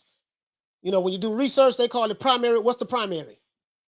I used to be on a debate team in high school, and when you always go to primary sources of information, and in copywriting school, I got books by Michael Masterson, Bob Bly, David Ogilvy, Galbert, Halbert, Gary Halbert, just a whole bunch of these guys I studied. Yeah, you got to go to primary source. I go directly to the source. This is what the source said. The guy who created the belts. So that's all I'm saying, bro. That's all I'm saying. It is what it is. He says, shout out to Boxing Logic United for dropping that quarter of a bam dub on your boy. Hey, Leroy! Super chat received. Playtime's over, boy. Boxing Logic says, an undisputed and franchise champion cannot coexist at the same time. There is no need for the franchise status when you have an undisputed champion. Yeah, you're right about that. Hit the nail right on the head. But Boxing Logic, you get what I'm saying. I gotta go. See, they make me go all around the world with this stuff. I gotta go all around the world just to come back to where I ask a question, but I already know the answer to it. Anytime I ask a question, I already know the answer to it, but I just want to see what's said. And more than likely, I got a receipt over here to show you. That's going to come directly from the horse's mouth. That's why I ask these questions. I already know the answer to the question, but I'm just asking the question anyways, just to see. And then when I see that, they're fighting with the narrative. Okay, goddamn, well, if I say this, it's going to mess my narrative up. And I'm pushing this narrative. So you got to force them. You got to force them to come out. You got to force them off their narrative. And if you keep prying away and fleshing out, eventually they'll tell you the answer. They're like, oh, okay, bam, you're right. Bam, let me hit this receipt right here. That's it. Shout out to Raphael. Raphael, what's going on, fam? Hey, okay. But yes, sir, man. It is what it is, man. Once again, it's our boy, Coach Malachi Williams, signing out. New media today, USA Boxing. Let's do this OJ Ju-Man style. You know how I like to do it, man. Give everybody a shout out. Let me go all the way to the top. And then we're going to go to the bottom, okay? All the way to the top, go to the bottom. Shout out to Monica Silva, the Queen Monica Silva. Hey, okay. Shout out to the Queen Lisa Bells. Hey, okay. Shout out to the Queen Bless 365. Hey, okay. Shout out to the Queen Nick Rich. Hey, okay. Salute to the Queen Arlette. Hey, okay. Shout out to Max Palacio. Hey, okay. Shout out to Thomas Jones. Hey, okay. Shout out to Dirty Red in the building. Hey, okay. As a matter of fact, hold on, guys. Put my belt over here. I won this belt. I knocked out a dude, an Amazon Prime worker. He would try me. He got my timing wrong. He got my timing. When we say in Florida, when we say you got my timing wrong, I mean you got me messed up. You tried me. You disrespected me. You thought, you know what I mean? You got my timing wrong. You got me effed up. You see what I'm saying? That's what that pretty much means. You know what I mean? So let's give everybody a shout out. Give everybody a round of applause as well.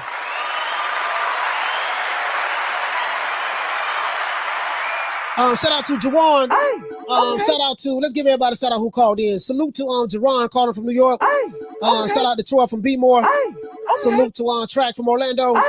Shout out to Chris from LA. Salute to Cassidy from London. Salute to my brother Shelton from LA. Shout out to Major Key from Orlando. Salute to Dirty Red from Mississippi, man. And shout out to Ramon. Shout out to Ramon from LA as well. Yeah, man. Salute to Thomas Jones. If you're new to the channel, please subscribe to the like button. Shout out to everyone who's listening to this podcast on Spotify as well as Amazon Music. As y'all gonna buy King Kong Ortiz, man. You know I'm not. Shout out to Mr. Right UK. Shout out to Lil Green Eyed Speed. She says, shaking my head, I'm confused. Yeah, exactly. Anytime there's some confusion, there's some lies and bullshit in it. Shout out to let's see, Graham Taylor. Salute fam. King KO, what's going on? Shout out to my brother Diallo Huggy, he was here as well. Salute to Rider of the Storm as well.